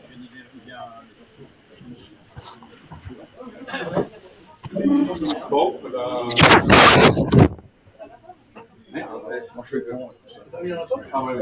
Voilà. Bonsoir à tous, mesdames, messieurs. Parle dans le micro. Je suis André Tiblemont. Vous avez l'entrée. Si vous voulez en savoir plus, vous allez sur Google. Comme ça me fera gagner quelques minutes. Si vous voulez savoir mon parcours, de toute façon, vous voyez ici, il y a des amis qui m'ont fréquenté, y compris politiquement. Non, je souhaite vous dire quelques mots sur ce que l'on entreprend à Force Vive Gare Hérault et qui est en relation avec ce qui a été dit récemment ce qui a été dit, il s'agit de votre intervention, M. Yannou, ou qu'il s'agit de l'intervention sur le service national. Mais auparavant, auparavant, une réflexion préalable. Le défi de restauration nationale, dont tout le monde parle ici, avec ça dans la bouche, qui est devant nous est immense. Immense. Il faut en tirer les conséquences. Il faut en tirer les conséquences. Il faut, nous, citoyens, nous donner les moyens de penser la complexité de l'action et ne pas, sans attendre que des solutions partielles, parcellaires, vous tombent sur la tête ou venant d'experts autoproclamés. Il faut que les citoyens s'approprient la politique. Il ne suffit pas de faire des yaka faucons. Il faut que, non, il faut penser. Il faut penser la politique. Né citoyen d'un État libre, écrit Jean-Jacques Rousseau dans le contrat social. Le droit d'y voter suffit pour m'imposer le droit de m'en instruire. Vous ne devez pas vous suffire de proclamations. Vous devez approfondir les choses. Vous devez vous en instruire. Et ce peut être aujourd'hui le rôle de Force Vive. Pensez à ce que furent hier les cellules actives du Rassemblement du peuple français au lendemain de la Seconde Guerre mondiale, les cellules actives du Parti communiste, les cellules actives du Parti trotskiste. Discutez avec un trotskiste, vous verrez. La profondeur de la pensée. Eh bien, ce peut être aujourd'hui, selon mon point de vue, le rôle de Force Vive. Et pourquoi, à Force Vive Gard, nous avons décidé d'agir et de travailler dans ce sens et d'initier ce travail par deux domaines stratégiques qui touchent à ce qui vient d'être évoqué, deux domaines stratégiques, l'éducation et l'immigration. Deux domaines qui sont déterminants pour un problème majeur de notre devenir national, celui de la cohésion nationale. Celui de la nation, celui de la cohésion nationale. La Déclaration des droits de l'homme et du citoyen, en son article 3, énonce le principe que toute souveraineté réside essentiellement dans la nation. Nul corps, nul individu ne peut exercer l'autorité qui n'en émane expressément. Au fondement même de la souveraineté de l'État, au fondement même de la souveraineté de l'État, je trouve l'existence d'une communauté nationale, d'une nation, composée certes d'éléments hétérogènes, mais dotée d'une capacité intégrative. On revient sur cette expression capacité intégrative pour rassembler, nos vivre ensemble, pour rassembler ce corps d'individus. Capacité intégrative. En régime démocratique, il ne peut donc y avoir de souveraineté si cette capacité intégrative de la nation fait problème. Il ne peut pas y avoir de souveraineté si cette capacité intégrative se délite. Il ne peut pas y avoir de souveraineté si la cohésion nationale est en question. Il ne peut pas y avoir de souveraineté sans cette cohésion nationale qui légitime la représentation démocratique. Sans cohésion nationale, il n'y a pas de représentation démocratique. Souveraineté et cohésion nationale sont deux principes indissociables. Or, depuis 3 décennies, vous le savez, vous en parlez sans arrêt, notre pays se fracture, se délite, tout ce que vous voulez, se libanise, se balkanise. Il s'agit bien entendu du problème que posent les banlieues, que pose le flux d'immigrés que la Maison France ne parvient plus à accueillir, à intégrer. Mais pas seulement. Nom de Dieu, pas seulement. On est focalisé là-dessus. Mais pas seulement. Il s'agit pour autant, il s'agit tout autant des idéologies qui, émergeant dans les années 70, libertaires, individualistes, pacifistes, mondialistes, ont induit des pertes de repères parmi les nouvelles générations de Français, y compris vos fils, vos enfants, parmi les générations qui ont maintenant 40 ans, c'est-à-dire depuis les années 70. et tout particulièrement la perte du sens collectif, la perte du sens de l'intérêt national, la perte du sens de l'intérêt général. Chacun tire à tu et à dia, chacun parle pour lui, chacun voit midi à sa porte. Les gilets jaunes n'ont de commun que les ronds-points, on l'a bien constaté. Cette restauration doit passer, cette restauration nationale, qui est une condition stratégique de l'exercice de la souveraineté nationale, cette restauration doit passer par une politique intégrale. Alors, rappelez-vous ce qu'a dit Emmanuel sur les 6 ministères qui se focalisent sur la banlieue. Une politique intégrale, c'est une politique qui articule dans une cohérence, dans un projet global, un certain nombre de domaines et un certain nombre de ministères. Cette restauration doit passer par une politique intégrale qui s'attaque aux différentes fractures, aux idéologies, aux différentes fractures qui menacent la cohésion nationale, qui menacent de défaire notre nation, de la déliter. Je ne peux pas dire qu'elle se délite. Comment on fait pour la reliter? Fracture territoriale, sociale, économique, éducative, culturelle, à l'exception d'un parti. À l'exception d'un parti, je n'ai vu nulle part, afficher une volonté d'engager un tel projet politique, une telle politique intégrale de restauration de la cohésion nationale. Restauration qui constitue pourtant une condition sine qua non du devenir national. Une telle politique intégrale nécessiterait une hiérarchie des priorités. Les assemblées, la force de vie héros, que les capacités intégrales de notre nation étaient prioritairement liées à 2 types de questions.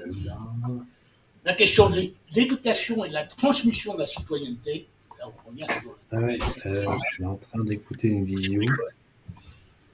Mais pas seulement. L'éducation au sens global, la famille, le milieu. Et le deuxième chantier, c'est celle du contrôle du flux migratoire, de l'intégration des nouvelles générations issues d'immigration. Autrement dit, une tentative pour généraliser et étendre à d'autres populations que celles des banlieues la solution des propositions d'Emmanuel. C'est donc sur ces 2 chantiers que notre groupe a décidé de travailler, l'éducation au sens global du terme et l'immigration qui est indissociable de l'intégration.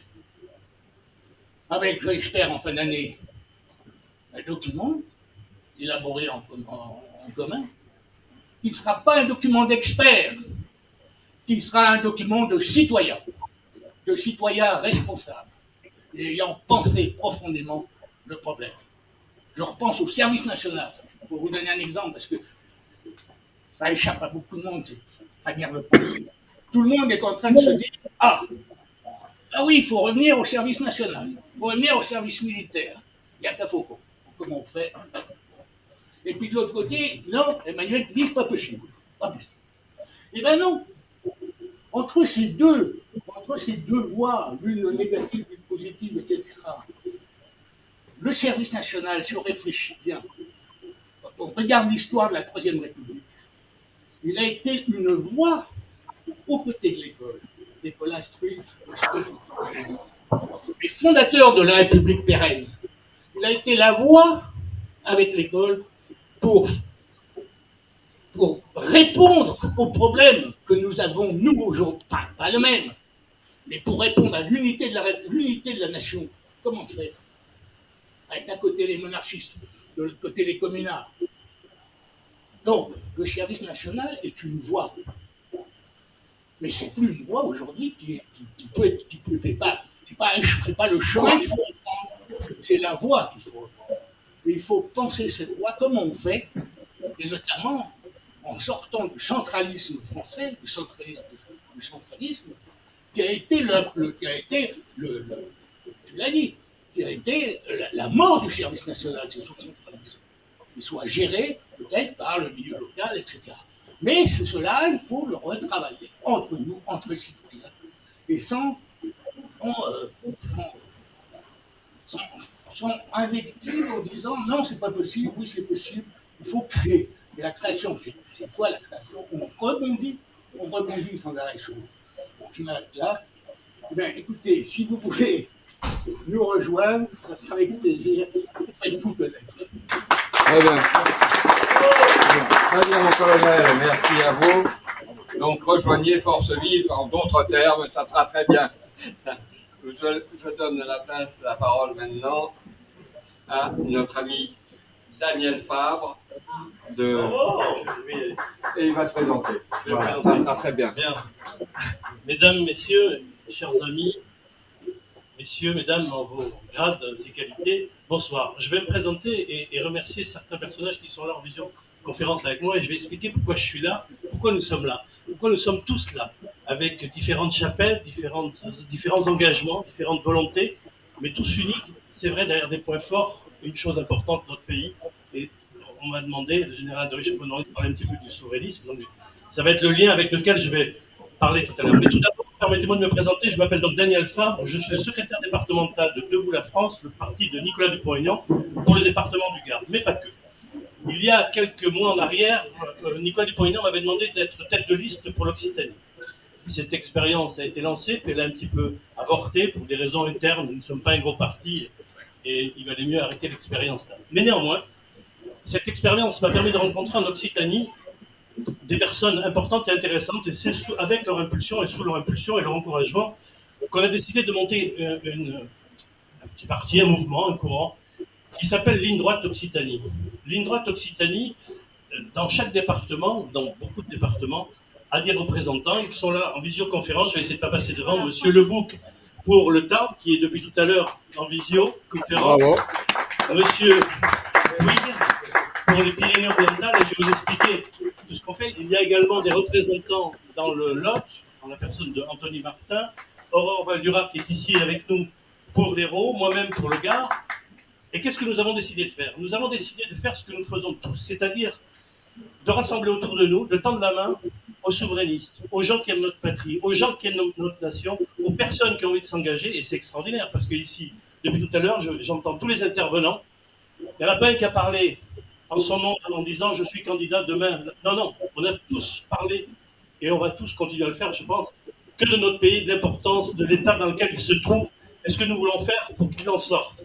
Ce qui est important, et c'est ce que font mes collaborateurs dans chaque département, ils tendent la main aux autres souverainistes de manière à ce que nous puissions être une force.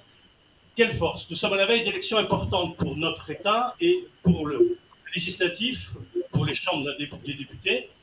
Donc, ces élections sont importantes. Et c'est pour cela qu'ils sont là, parce qu'ils sont dans chaque département, ils tendent la main. C'est-à-dire que si ce que nous faisons ici, aujourd'hui, dans le Gard, il faut arriver à le faire dans chaque département pour donner de l'écho à notre action. Pour que dans chaque chapelle, ce que nous faisons et les gestes que nous mettons, le dynamisme nous tous, eh bien, que ce soit pareil dans chaque département, dans chaque État. Donc, les personnes avec moi sont prêtes à tendre la main, à rentrer en contact avec les personnes qui vous accompagnent sur le terrain dans d'autres départements, faire des groupes de travail, pour pouvoir présenter des candidats aux législatives. Il n'y a pas de président de la République.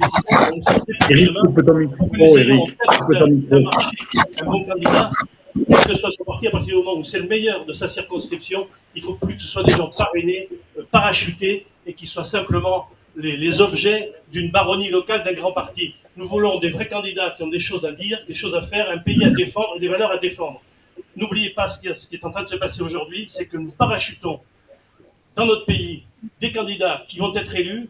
Ce sont des députés qui sont aux ordres des partis. Ils sont bien loin de ce qu'étaient les députés à l'époque, qui étaient là pour monter les carnets de doléances et les cahiers de doléances à l'État. C'est-à-dire que ce sont des députés qui représentent les gouvernants, et ce ne sont plus les députés qui représentent le peuple. C'est pour cela qu'il est temps de faire ce que nous faisons, de s'engager avec courage dans ce travail de fédération des souverainistes. Alors, je voulais juste le présenter, c'est fait. Ligne Droite, j'en suis le fondateur pour Ligne Droite Occitanie, et j'ai travaillé avec un personnage intéressant et important qui s'appelle Nicolas Bonleu et qui a monté Ligne Droite 31 à Toulouse.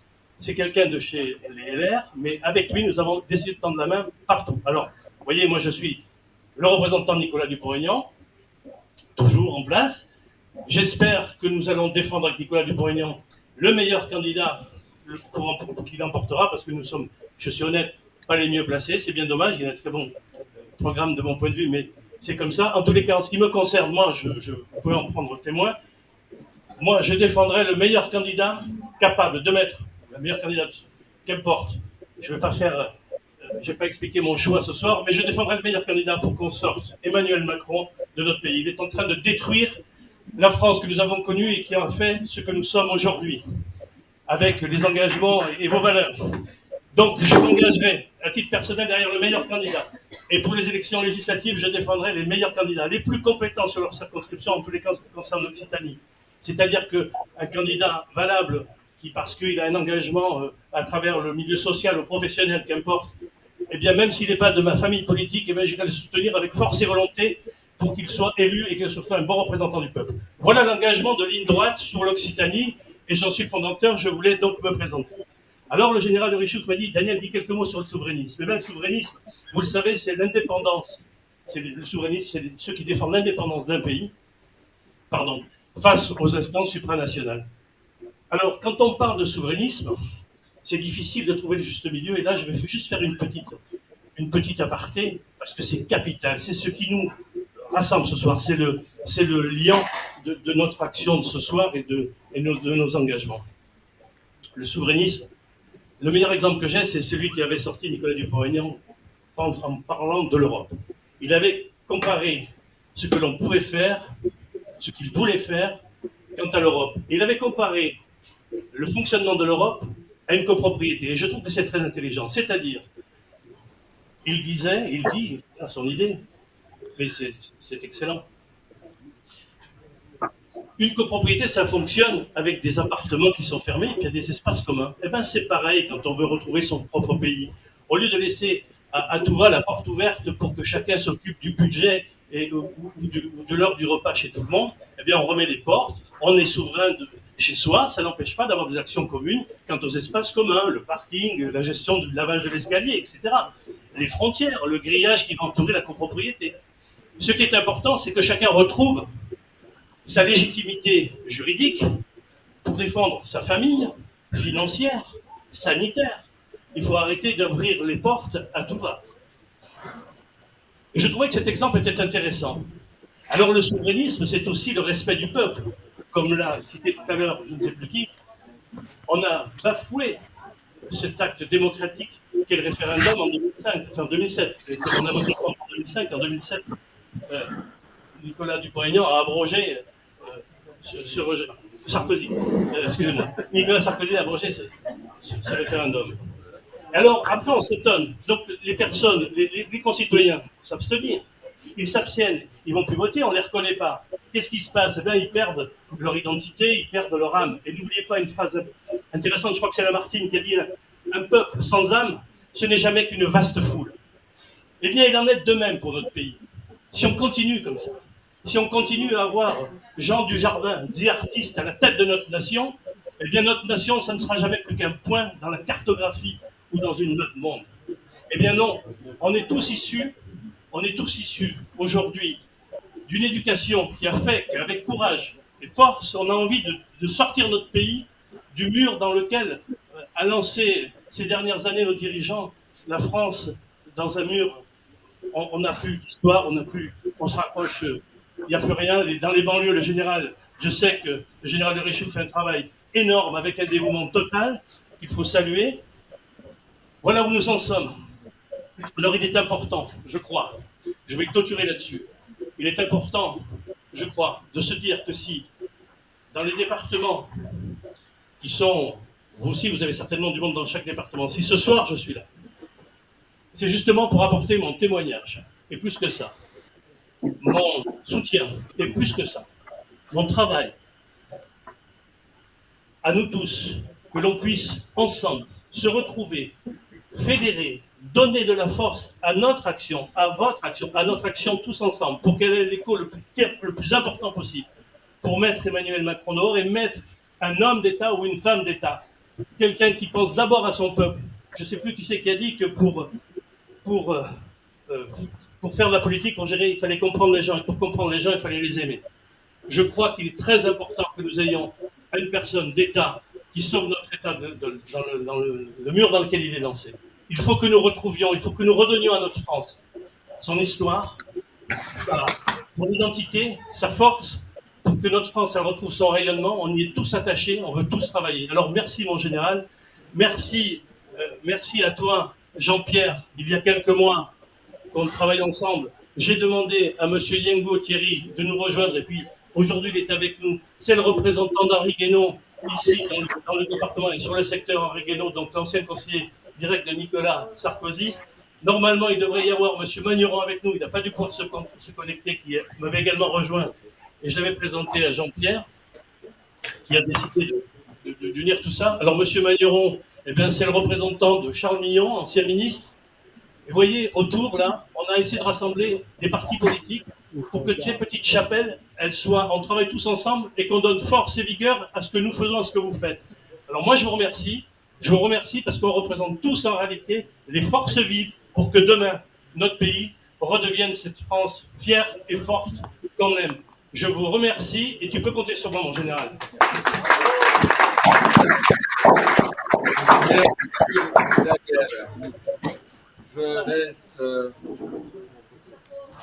Je laisse la parole à notre général. Oui. Oui. Qui veut prendre la parole? Monsieur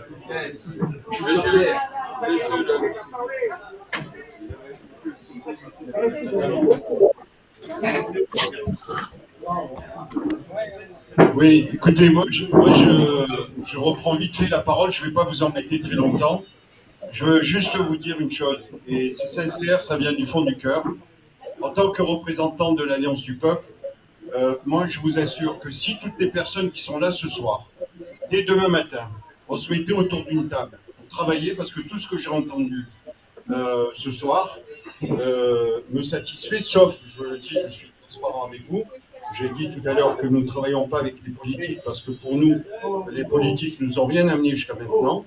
Moi j'ai 72 ans, j'ai voté comme vous, à droite, à gauche, et aujourd'hui je ne fais plus confiance à aucun politique. Par contre, toutes les personnes qui sont là, moi je vous fais confiance. Parce que je pense que si c'est le peu de personnes que nous sommes là, si on se mettait à travailler ensemble demain, vous avez d'énormes potentialités.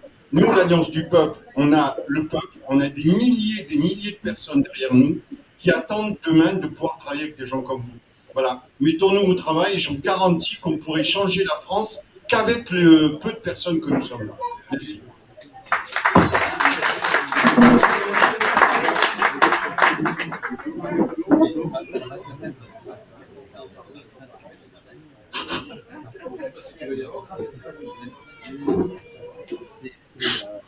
Bien.